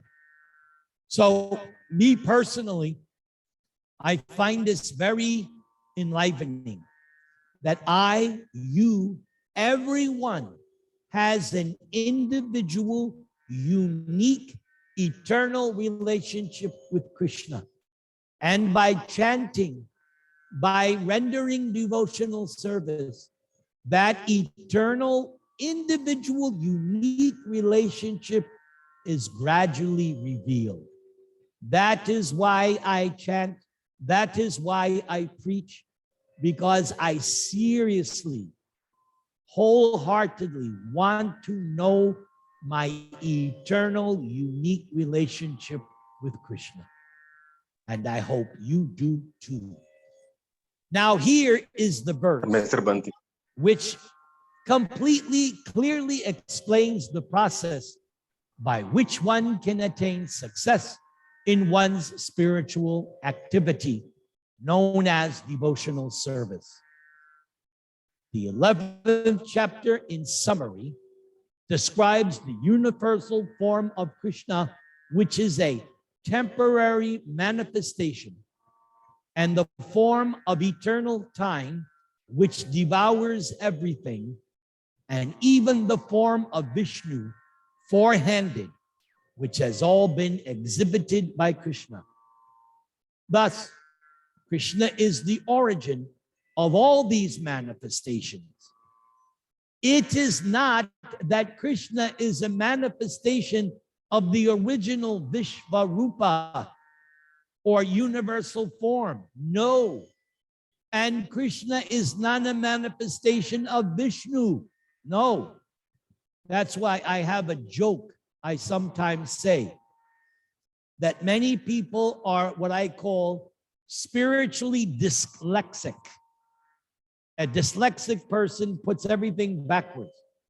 So this is what Prabhupada is referring. Some people say, oh, Krishna is a manifestation of this Vishvarupa, or Krishna is the manifestation of Vishnu Narayan. Not according to Bhagavad Gita, not according to Srimad Bhagavatam, not according to Lord Brahma, not according to Lord Shiva, not according to Lord Chaitanya, and not according to Srila Prabhupada. No, Krishna is the origin. Krishna is the supreme, as Prabhupada writes here. Krishna is the origin of all forms. There are hundreds, there are thousands of Vishnu forms. But for a devotee, No form of Krishna is as important as the original form, two-handed Syama Sundara. For in the Brahma Samhita, it is stated, Ramanjana Churita Bhakti Vilochanena Santaksadaiva Hridayeshu Vailokayanti Yang Syama Sundaram Achintya Guna Swarupam Govindam Adi Purusham Tamaham Bhajami. Govindam Adi Purusham Tamaham Bhajami. Govindam Adi Purusham Tamaham Bhajami. One should understand that those who are attached to the Syama Sundara form of Krishna in love and devotion can see Krishna always within their heart of hearts, and they cannot see anything else. One should understand, therefore, that the purport of this 11th chapter is that the form of Krishna is essential and supreme. Hare Krishna, Krishna Krishna, Hare Hare, Hare Rama, Rama Rama, Hare Hare. So we have one more chapter. For some of you, I know it's late, but hang on. Chapter 12 is small, and then you'll get your personal blessings. So stay, don't touch that dial. Don't leave without getting, after you get your blessings, then you can do what you want. But stay for the blessings. All right, let's finish up this 12th chapter, which finishes the middle 6 chapters. Om Namo Bhagavate Vasudevaya. Om Namo Bhagavate Vasudevaya. Om Namo Bhagavate Vasudevaya. This mantra that I chanted so many times, Om Namo Bhagavate Vasudevaya, is called the 12-syllable mantra, and it is very powerful. It was chanted by Prahlad Maharaj. It was chanted by Chitraketu, and anyone who chants this mantra sincerely will get all kinds of spiritual realization. Om Namo Bhagavate Vasudevaya. It is actually the beginning of Srimad Bhagavatam. The very first line of all the 18,000 slokas, Om Namo Bhagavate Vasudevaya. Prabhupada now writes, we find in this 12th chapter that of the different processes for realization of the absolute truth, Bhakti Yoga, devotional service, is the highest. So if one at all desires to have the association of the Supreme Personality of Godhead, then he or she must take to devotional service. So chapter 12 has 20 verses. As I said, this chapter and chapter 15 are the shortest chapters with only 20 verses. Chapter 12 is called Bhakti Yoga, and Prabhupada defines bhakti as devotional service. Now the chapter begins, very important, this opening 7 shlokas of chapter 12 are very important because Arjuna asks a question, an important question, a question that has been asked throughout the ages for millions and millions of years. It is a fundamental transcendental question. Arjuna's question is, my Lord, should I worship you in your personal form, or should I worship you as an impersonalist? And Krishna's answer is definitive. Krishna's advice to Arjuna, worship him in his personal form. Prabhupada writes, in the 2nd chapter of Bhagavad Gita, the Supreme Lord explained that a living entity is not the material body. The living entity is a spiritual spark.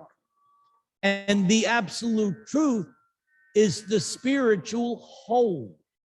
In the 7th chapter, Krishna spoke of the living entity as being part and parcel of the supreme whole. And this will also be explained by Krishna in chapter 15. Aparayam itastwan yang prakriting vidhi me param jiva bhutang mahabaho yayedam daryate jagat.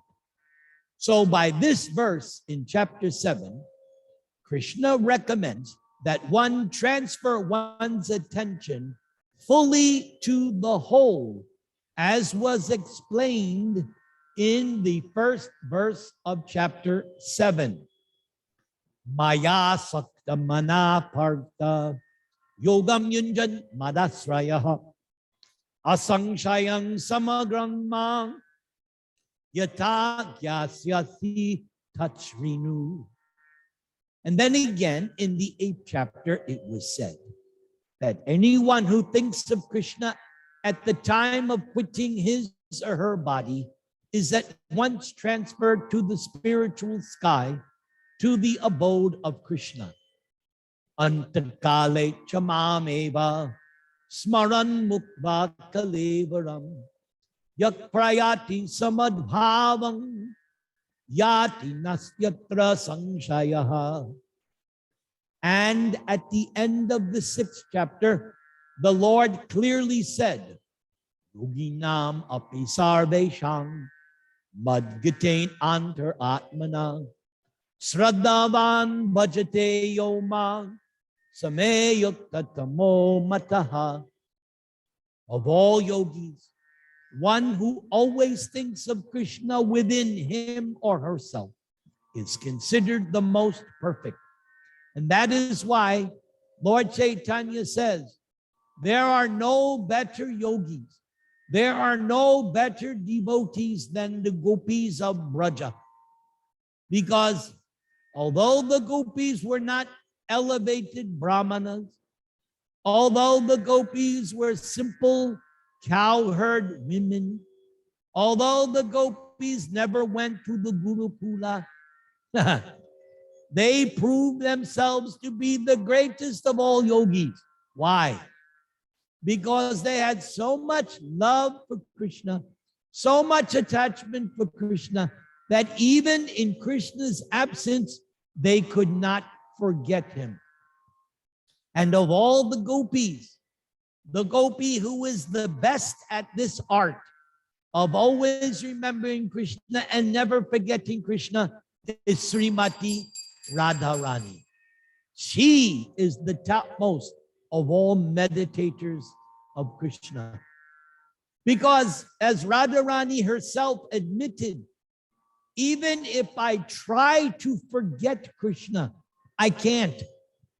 That is how much love and affection Radharani and all of her gopi expansions have for Krishna.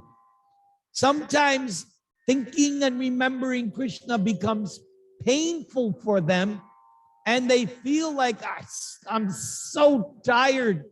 I don't want to think of this Krishna anymore. Too bad.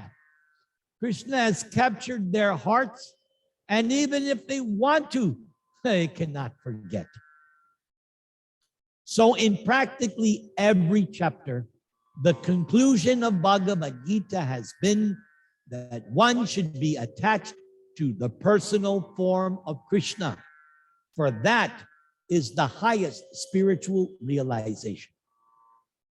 In the next section, verses 8 through 12, we have what is called divisions of faith. In summary, to reach the Supreme Personality of Godhead, who is the highest goal, there are two processes. One process is by gradual development, and the other process is direct. Devotional service in 9 ways in Krishna consciousness is the direct method, and the other methods involve renouncing the fruits of one's activities. Then one can come to the stage of knowledge, then to the stage of meditation, then to the stage of understanding the supersoul, and then to the stage of the Supreme Personality of Godhead. One may take either the step-by-step process or the direct path. After all, the direct path is not possible for everyone. Therefore, the indirect process can also be good. However, it is to be understood that the indirect process is not recommended for Arjuna, because Arjuna is already at the stage of loving devotional service to the Supreme Lord. So rather, the indirect process is for others who are not at this stage. So for them, the gradual process of renunciation, knowledge, meditation, and realization of the Supersoul and Brahman should be followed. But as far as Bhagavad Gita is concerned, it is the direct method that is stressed. Everyone is advised to take to the direct method and surrender unto the Supreme Personality of Godhead, Krishna.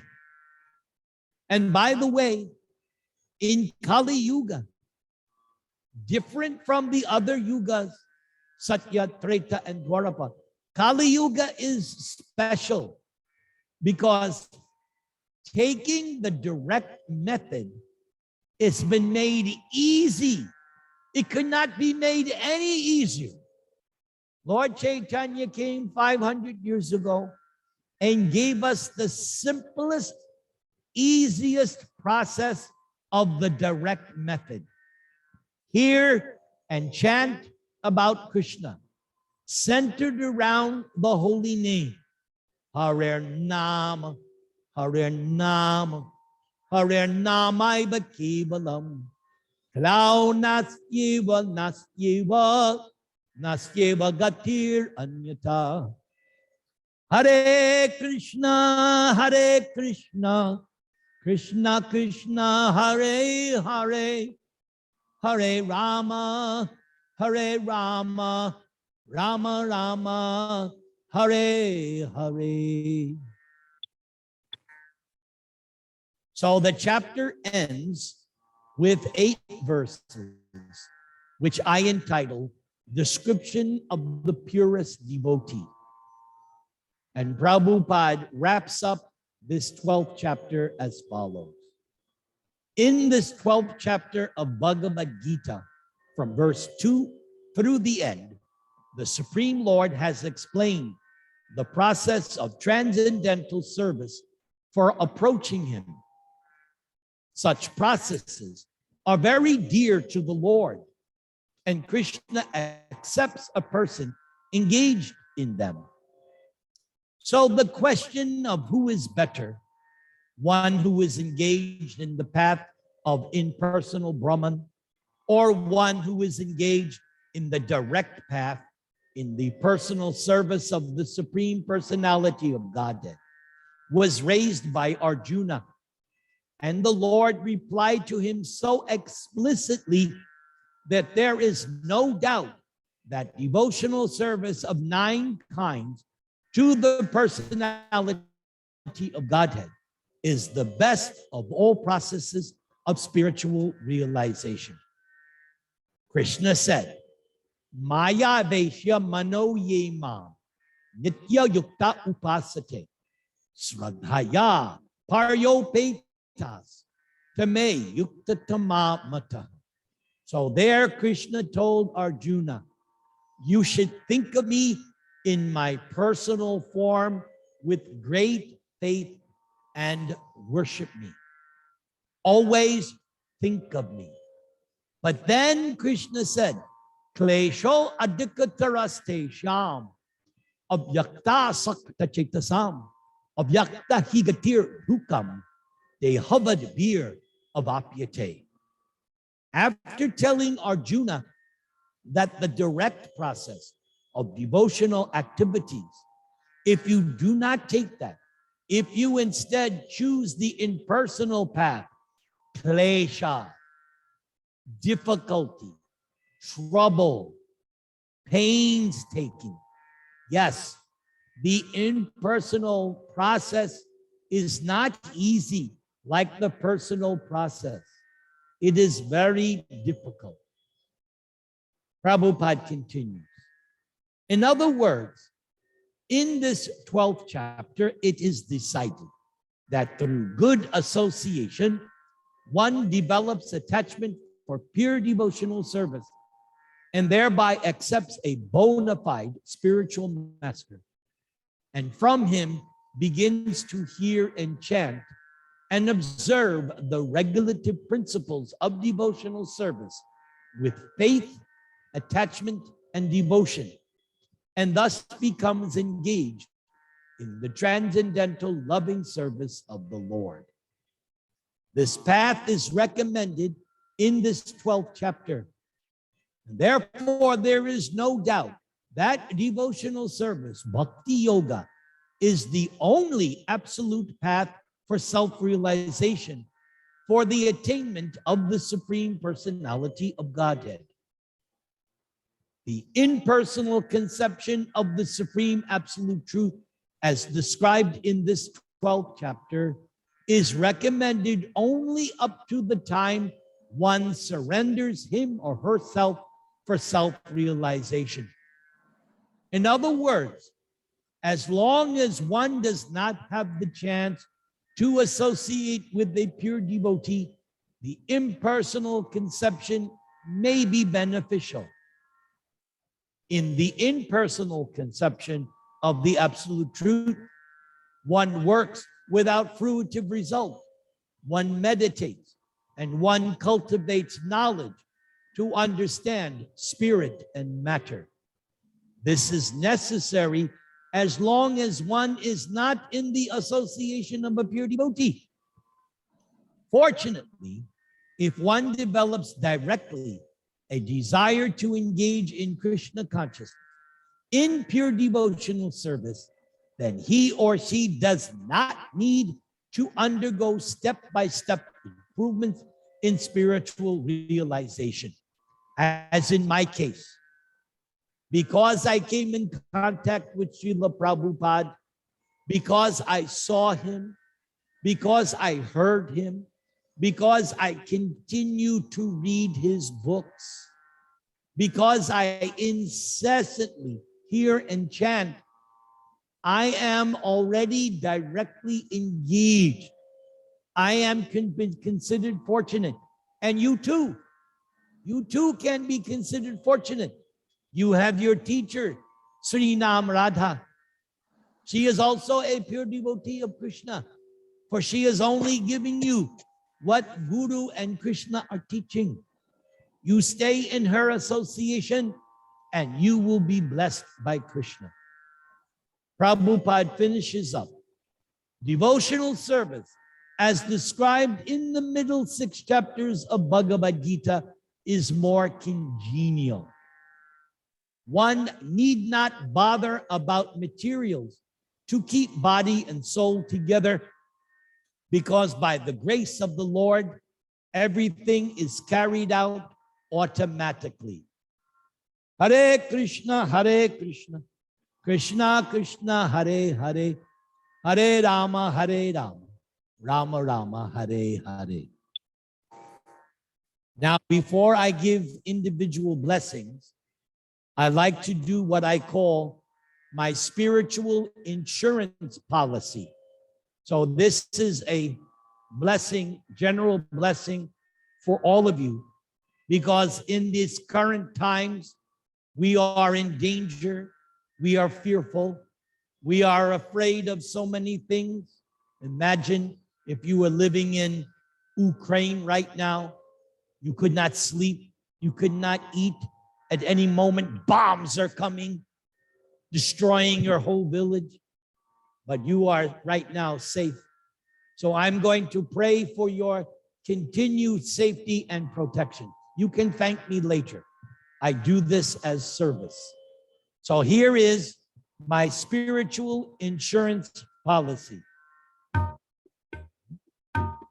Devotees of Lord Chaitanya, following his example, whenever they feel danger, whenever they feel any kind of fear, they take shelter of Krishna's form as Narasingha. Namaste Narasinghaya. Namaste Narasinghaya. Namaste Narasinghaya. Prahlada Khalada Dayane. Hiranya Kashipura Vaksha. Shilatang Kanakhalai. Namaste Narasinghaya. Ito Narsingha Parato Narsingha. Yato Yato Yamitato Narsingha. Bahir Narsingha Hridaye Narsingha. Narsingha Madin Sharanang Prapadye. Narsingham Ading Sharanang Prapadye. Narsingham Ading Sharanang Prapadye. Namaste Narasinghaya. Namaste Narasinghaya. Namaste Narasinghaya. Tavakara Kamalavare Nakam Adbhuta Sringam. Dalita Hiranya Kashipu Kanubringam.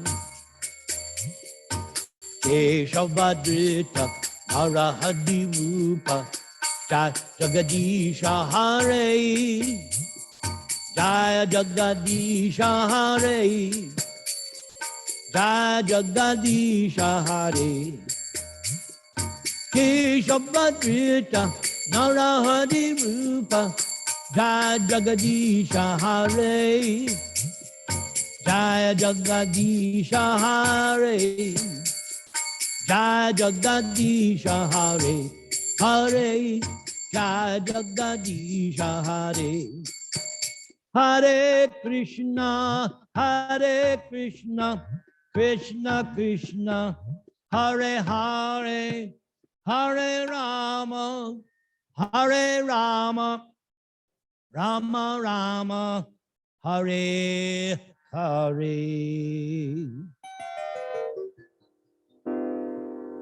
Om Tat Sat. All right, buddy, you can all unmute. Turn on your camera. If I don't see your face, you won't get blessings. Srinam Radha, I'll leave you to the end, if you don't mind. I will bless your students first. Yes, yes. So thank you, I Guru. see Shivani. May Krishna bless you and protect you. Do you have any particular blessing that you would like at this time? Anything special? I can't hear Shivani. Oh, wait, I'm sorry. Okay, Shivani, what do you want? I can't hear. Can you say a little louder? You know what she's saying, Srinam Radha? No, I think Shivani, you have a problem with your microphone. Can you please check? Sorry, Shivani.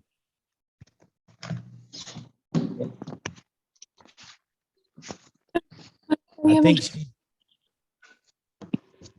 yes. Please bless me that I can do my 16 mala Oh, chanting. you hear the bell? Yes, Guru Maharaj. That means, yes, I fully bless you that you can chant your 16 rounds every day. Excellent prayer. May Krishna give you that. May Lord Chaitanya enthuse you. Haribol. Haribol, thank you. Very Guru Maharaj. go. Next is Ritu Lalwani. May Krishna bless you and protect you. Do you have anything special you would like? I should be in the Krishna conscious for the rest of my life. Ooh, Jai. Tatastu. Let it be, let it be, let it be. Chant the Maha Mantra. Let it be. Very good, Ritu. Your desire will certainly be fulfilled. Thank you, Guruji. Thank you, Guruji. And we have Baria. Is that how you say your name? Yes. Okay, what blessing do you want? I would like to be Lord Krishna's instrument always. And Oh, be Nishka. Nimittamatram Bhava Sabya Satyam. May you be Krishna's perfect instrument. May you preach and give others this gift of Krishna consciousness. Because as Krishna says, one who preaches this message of Bhagavad Gita, no one is more dear to Krishna. So if you tell anyone else, then Krishna will make you so blessed. Very good. Thank you Haribol. so much. And we Grateful have to you. Shaku and Ramesh. Shaku and Ramesh, what blessing do you want? One special blessings that my daughter Kajal, whatever she is preaching, we should listen to her and obey her. Okay, Yeah, my very parents good. were there. Oh, very good. Very good. I like that. Very nice. Krishna has blessed you with a pure devotee daughter. And I read, I think I showed this to Srinam Radha. Generally in Hindu philosophy, we have this word putra, the son who delivers the parents. But I recently found a quote that if someone, even a daughter, if she is a pure devotee of Krishna, she can also deliver her family members. Jai, I like that very much. Thank So you. yes, keep encouraging her. You're her parents, so you have to bless her also. Okay. And I bless you with long, happy, healthy life. Haribol. Haribol. And next we have Shriya. Shriya, turn on your microphone, por favor. And what blessing do you want? Hare Krishna, Prabhuji. I just want a blessing that I develop that intelligence, that I can understand Krishna's instructions and find my spiritual master. Yes, and because you were smiling so often in the class, I'm going to give you an extra blessing. May you will always be smiling in Krishna consciousness. Always. Thank you so much. And may your desire be fulfilled. Haribol. Haribol. And next we have Karnani. Karnani, turn on. What is special blessing do you want? Karnani. Are you there? Frozen. I think she's I would Ah. like to be on the devotional path and or I wish, yeah. May Krishna fulfill your Yeah, can spiritual you hear me? desires. Yes. May Krishna fulfill all your desires. And may you be happy and Thank you, healthy Prabhuji. throughout your life. Haribol. Haribol. Thank you. Haribol. Ria, turn on your microphone, Ria. You're next. Ria. Hare Krishna, Prabhuji. Jai Please Haribol. accept my Dandavat Pranam. And that is, he grew up. Now I can't, huh? Ayur, Ayush, yes, I was going to say Ayush. You've gotten bigger. Now you're more handsome. How old are you now? 11. Ooh, my God. You're a teenager. Is he behaving? Yeah. Is he being good or is he being wrathful?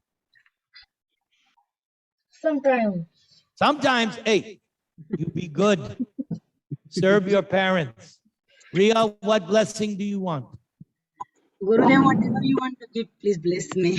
I bless you that your house and all your family members live together peacefully in Krishna consciousness. Yeah. Hare Krishna, Krishna Krishna, Hare Hare, Hare Rama, Rama Rama, Hare Hare. Yeah. Next, we have a good name, Krishna. Good to see you, Krishna. Guruji. What blessing would you like, my friend? Just bless me that I also should be in Krishna consciousness for the rest of my life. Then Maybe. may that be, and may you live happily forever in Krishna consciousness. Thank you, Guruji. Hare Krishna. Hari Bol. Mr. Adarsh, turn on your microphone, please, sir. Hare Krishna, Prabhuji. Now I remember you now. Yeah. So, what blessing do you want, Mr. Adarsh Maharaj? Yeah, I would like more and every day more closer to Krishna and to be in Krishna consciousness. And whatever you wish to bless me, Guruji. I bless you that number one, long, happy, healthy life, and that you're always in Krishna consciousness in the association of devotees. Thank you. Thank you. Hari Bol. Hari Hari Bol. Bol. Very good. Now we have Usha Mehta. Turn on your microphone. I can't hear you unless you, okay, what blessing Hare do you Krishna. want? Hare Krishna. Hare Krishna. Yeah, we seek blessings, both of us. But what blessings? You got to be, give me live something. Life, to live life filled with ecstasy. Oh, you want spiritual ecstasy or material ecstasy? Spiritual ecstasy. You could have said both. You're entitled to both. So I will bless you that you enjoy nicely in the material world and side by side enjoy spiritual happiness. How's that? That's fine. Okay, very good. And there is my old Hare Krishna. And there you are, Suresh and Varsha. Good to see you after so long. How are we doing there? We are doing fine, Prabhuji. Health-wise, you're good? Health-wise? House-wise, yes. No, we health. would like to ask a special request from for my father.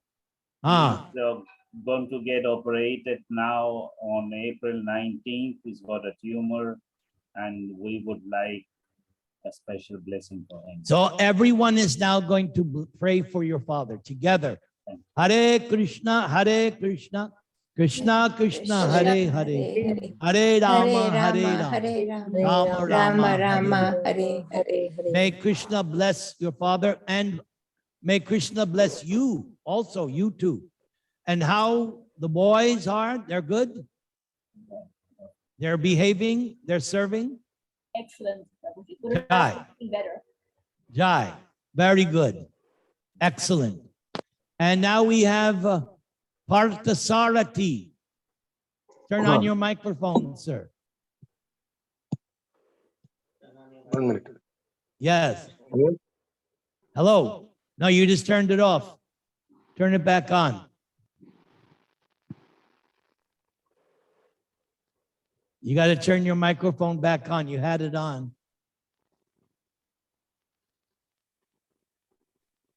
He's not.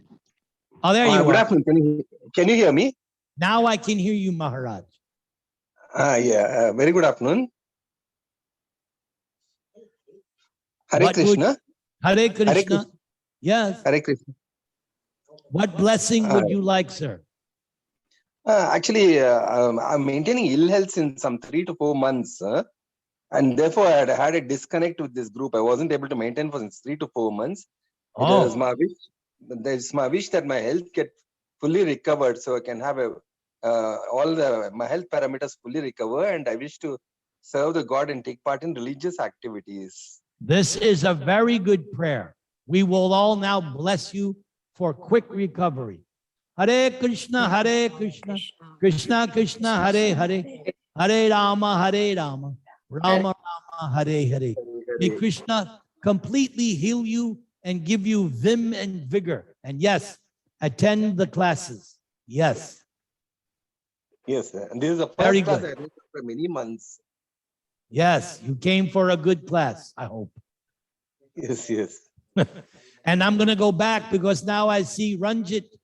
Good to see you, Ranjit. Turn on your microphone, Ranjit. Hare Krishna, Guru Maharaj, Hare Krishna. Yes, Ranjit, I do special blessing every week because we have special friendship and connection. So Thank you so much, Guru Maharaj. I know what you want. You want pure love of Krishna. So I'm blessing you now. Pure Thank love you, of Krishna. You know me, Guru Maharaj. Thank you so much. Thank Jai. you. And please All right. take care of yourself more and more. Of course I'm taking. Can you tell how strong I am today? Yes, Fired yes. up. Jai. Jai. Okay. Next we have Karanam Krishna. Turn on your microphone, Karanam Krishna. What special blessing would you like? Hare Krishna, Prabhuji. Thank you for your kind association. Prabhuji, please pour your blessings on my friends and well-wishers so that they can make their advancements in their spiritual path. Yes. And by you praying for others, you will also get. That is the nature of bhakti. When you pray and bless others, you also get. So yes, may your desire be fulfilled by Krishna. Hare Krishna. Jai. Neelam, you are next, Neelam. What blessing would you like? I would like the blessings from you, Maharaji, so that I could be 100% devotee of Lord Krishna and remember him while taking my last breath. Excellent. Just like my mother, she used to recite Bhagavad Gita shlok for 30 years, and she had recited all by heart. Every morning she used to recite. I would like to be like her, which I think it's a little late for me. But even then, I would like your blessings to be very close to Krishna. I bless you, and it's never too late. You be surprised. If you put in the effort, you can become just like your mother. So it's never too late. So Thank you. You continue, and yes, at the time of death, may not only remember Krishna, but may you actually see him at the time of death. That is my Thank you, blessing. Maharaji. Thank you. It was heavenly experience, this class. Oh, well, flattery gets you everywhere. Then you get another blessing. Thank Very you. good. Jai. Thank you. Hint, hint, hint. Okay. Kalpana Hebleker. Yes. I can't, yes. I have just started chanting, so I want to continue, and I want Lord Krishna to make me an instrument so that I can be helpful to others also. As long as you have your hands on your beads and you're saying the Maha Mantra, automatically you are acting as Krishna's instrument. So you have just started. I have to give you extra special blessings. I want to enthuse you. I want to enliven you. And you have good teacher with Sri Nam Radha. So you stay with her and you will become an expert pure chanter of Krishna's holy name. And I will bless you also. Haribol. And now we have Neha Chatlani, but I see two. So somebody, I need to know everybody's name. Guruji, that's my mother, Usha Chatlani. Usha, okay. And you're Neha. What blessings does mother want? Yes, Guru. First mother. I want to make spiritual, bless me to have a spiritual progress in my life. Definitely, And you bless must my get. daughter to be always happy. Yes, may you have spiritual success. And Neha, what do you want? Guruji, I have this problem of overthinking always. So bless me that I should live in the master's will always. Okay. And not overthink. Don't, yes. There are other people with the same disease. Yes. See, I was born Mudha. So I don't have a very busy brain. I am a very simple person.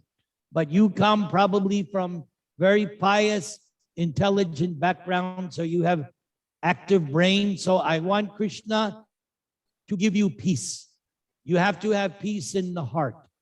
So I bless you. Thank you. Are you chanting Mahamantra every day? Are you chanting Yes, Mahamantra? Guru. Huh? What is Mahamantra? How much Yes. mantras Yes, you are Guru. doing? How much you are Only doing? 1 or 2 rounds, Guruji. All right. Now take it up to 4. Kick it up. I kick it up, and little by little, you will get Shanti in the heart. I guarantee it. Okay? Chant Hare Krishna, Hare Krishna, Yes. Krishna Krishna, Hare Hare, Krishna. Hare Rama, Rama Rama, Hare. And when I come back in a few months to wrap up the final 6 chapters, I want to hear a good report from you that, yes, Guruji, my mind is now more peaceful. So if you do what I say, you will get it. Okay? Guruji. Thank you. All right. Thank Hare you. Krishna. Jai. And there's Tejal Shah. Hare Krishna. Yes, Tejal. What blessing do you want? Hare Krishna. Thank you for coming and blessing us today. 16 rounds I haven't been able to start yet. So please bless me that I start the 16 rounds soon. Okay. Well, if you can't do 16, pick some number that you know you can do every day. You understand? 5. What's that? 5 rounds. If you can do 5 every day, then do that and gradually build up spiritual strength. That is, okay. I've always preached like that. I've always told people, start with something you know you can do every day without fail. Then once you got that down, you increase, and within 1 year, if you do that, you'll be at 16, guaranteed. You have to get spiritual strength. You're like a spiritual athlete. You have to build up stamina. Okay? So when I come back in a few months, let's see how you have progressed. Hare Krishna. Yes, good. And there is Sri Hari Radha Dasi. There. Oh, wait, where did she? There you are. Hare Krishna. Hare Krishna. I want my Gurudev's kripa, like blessings, 100%, and all the scripture revealed in my heart. And I want to go to Vrindavan as soon as possible and live there and never return to USA again. And I want all the Shastra Vedas to be revealed in me, and I want to chant 24 hours Hare Krishna Mahamantra and do. Oh my God. You want to become a pure devotee. How can I not bless you for that? Hare Krishna, Hare Krishna, Krishna Krishna, Hare Hare, Hare Rama, Rama Rama, Hare Hare. That was quite a list. I hope Krishna fulfills even one of them, because even if you get one of them, you'll get all the others. Okay? So thank you so much. As well as can I also attain Krishna as association in this life, play with why him? not? Prabhupada said that. Yes. If you chant, if you serve, if your heart is pure and you don't commit any offenses, yes, you can achieve that. And become a Bhagavatam preacher also. Oh, all right. You got my vote. Where's my bell? Wait a second. Yes. May you become Bhagavat. Why? You have a whole list for Krishna. You made it difficult. Thank you so much. Hare Krishna. Maybe narrow it down to one. Okay. Get one at a time. And okay. Where is Devina? She was here, then she disappeared. Devina, where did you go? Okay. So what blessing do you want, Devina? That this group will succeed in their desires. Yes. But what about for yourself, Devina? To recover, because I had a sore throat a few days ago. Oh, well, that's easy. May Krishna heal you, and may Lord Dhanvantari, the originator of Ayurveda, heal you and bless you. Now, Devina, I'm going to make a prediction. How old are you now? 14. 14. My prediction is that by the age of 18, you will do your own preaching class apart from your mother, and that preaching class will be of people your own age. I want you to become like your mother, staunch preacher, but you preach to your age group, because I'm too old. They're not going to listen to me.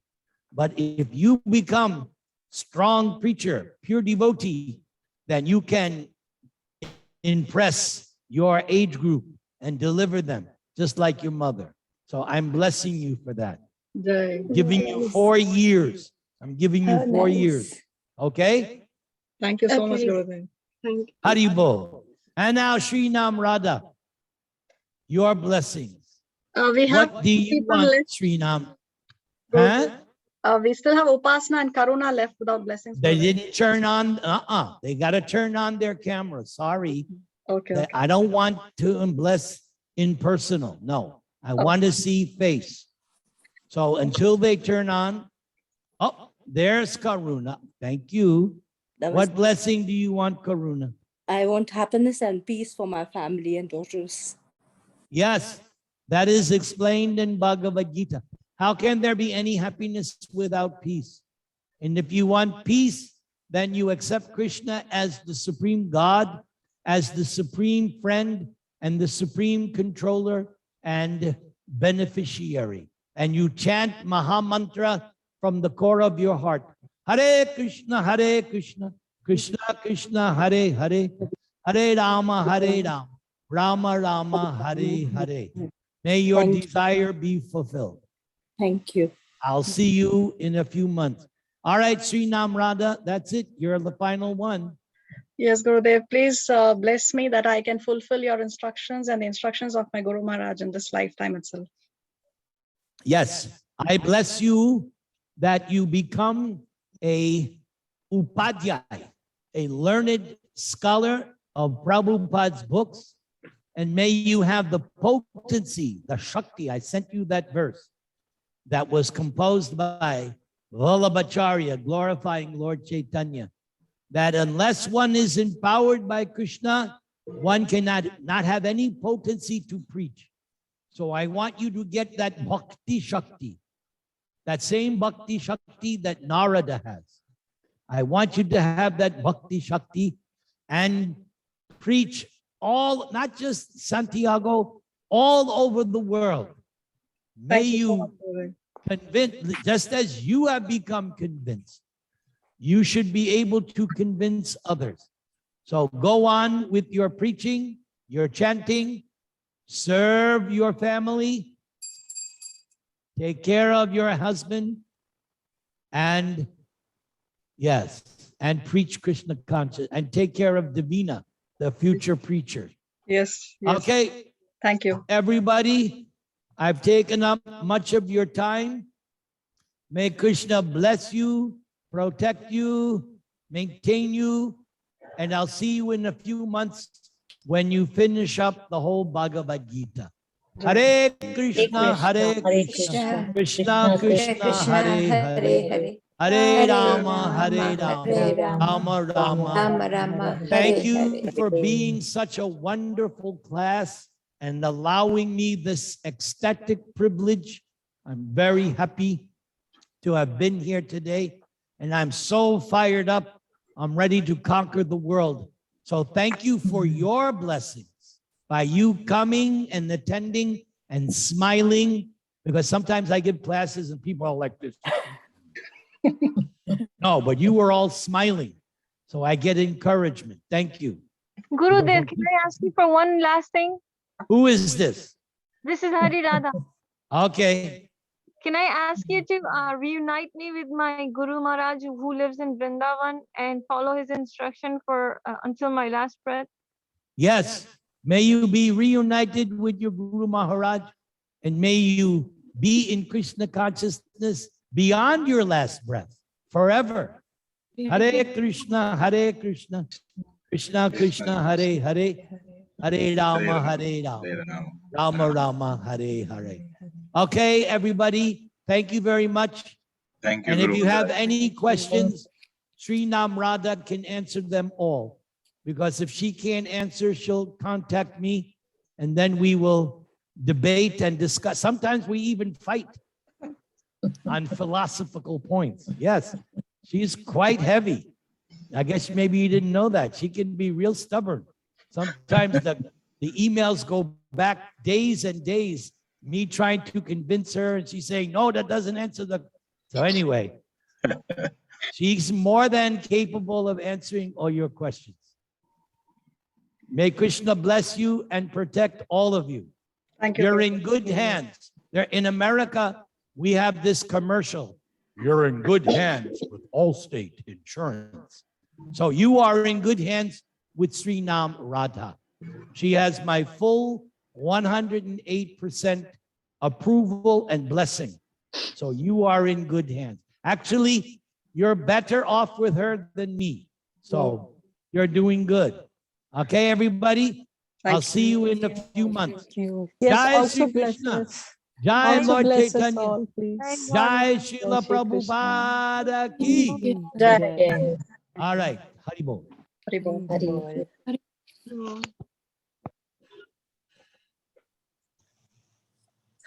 Okay, so thank you all very much. Nice ecstatic session. It's pretty late in India as well. So see you all in the next class. Thank you very much. Hare Krishna. Thank you so much, you Mataji. so much. Thank you. Thank Hare you. Krishna. Bringing Guru Maharaj. A very good class, nectarian class. Thank you so much. Thank you. Thank you all. Thank you, Mataji.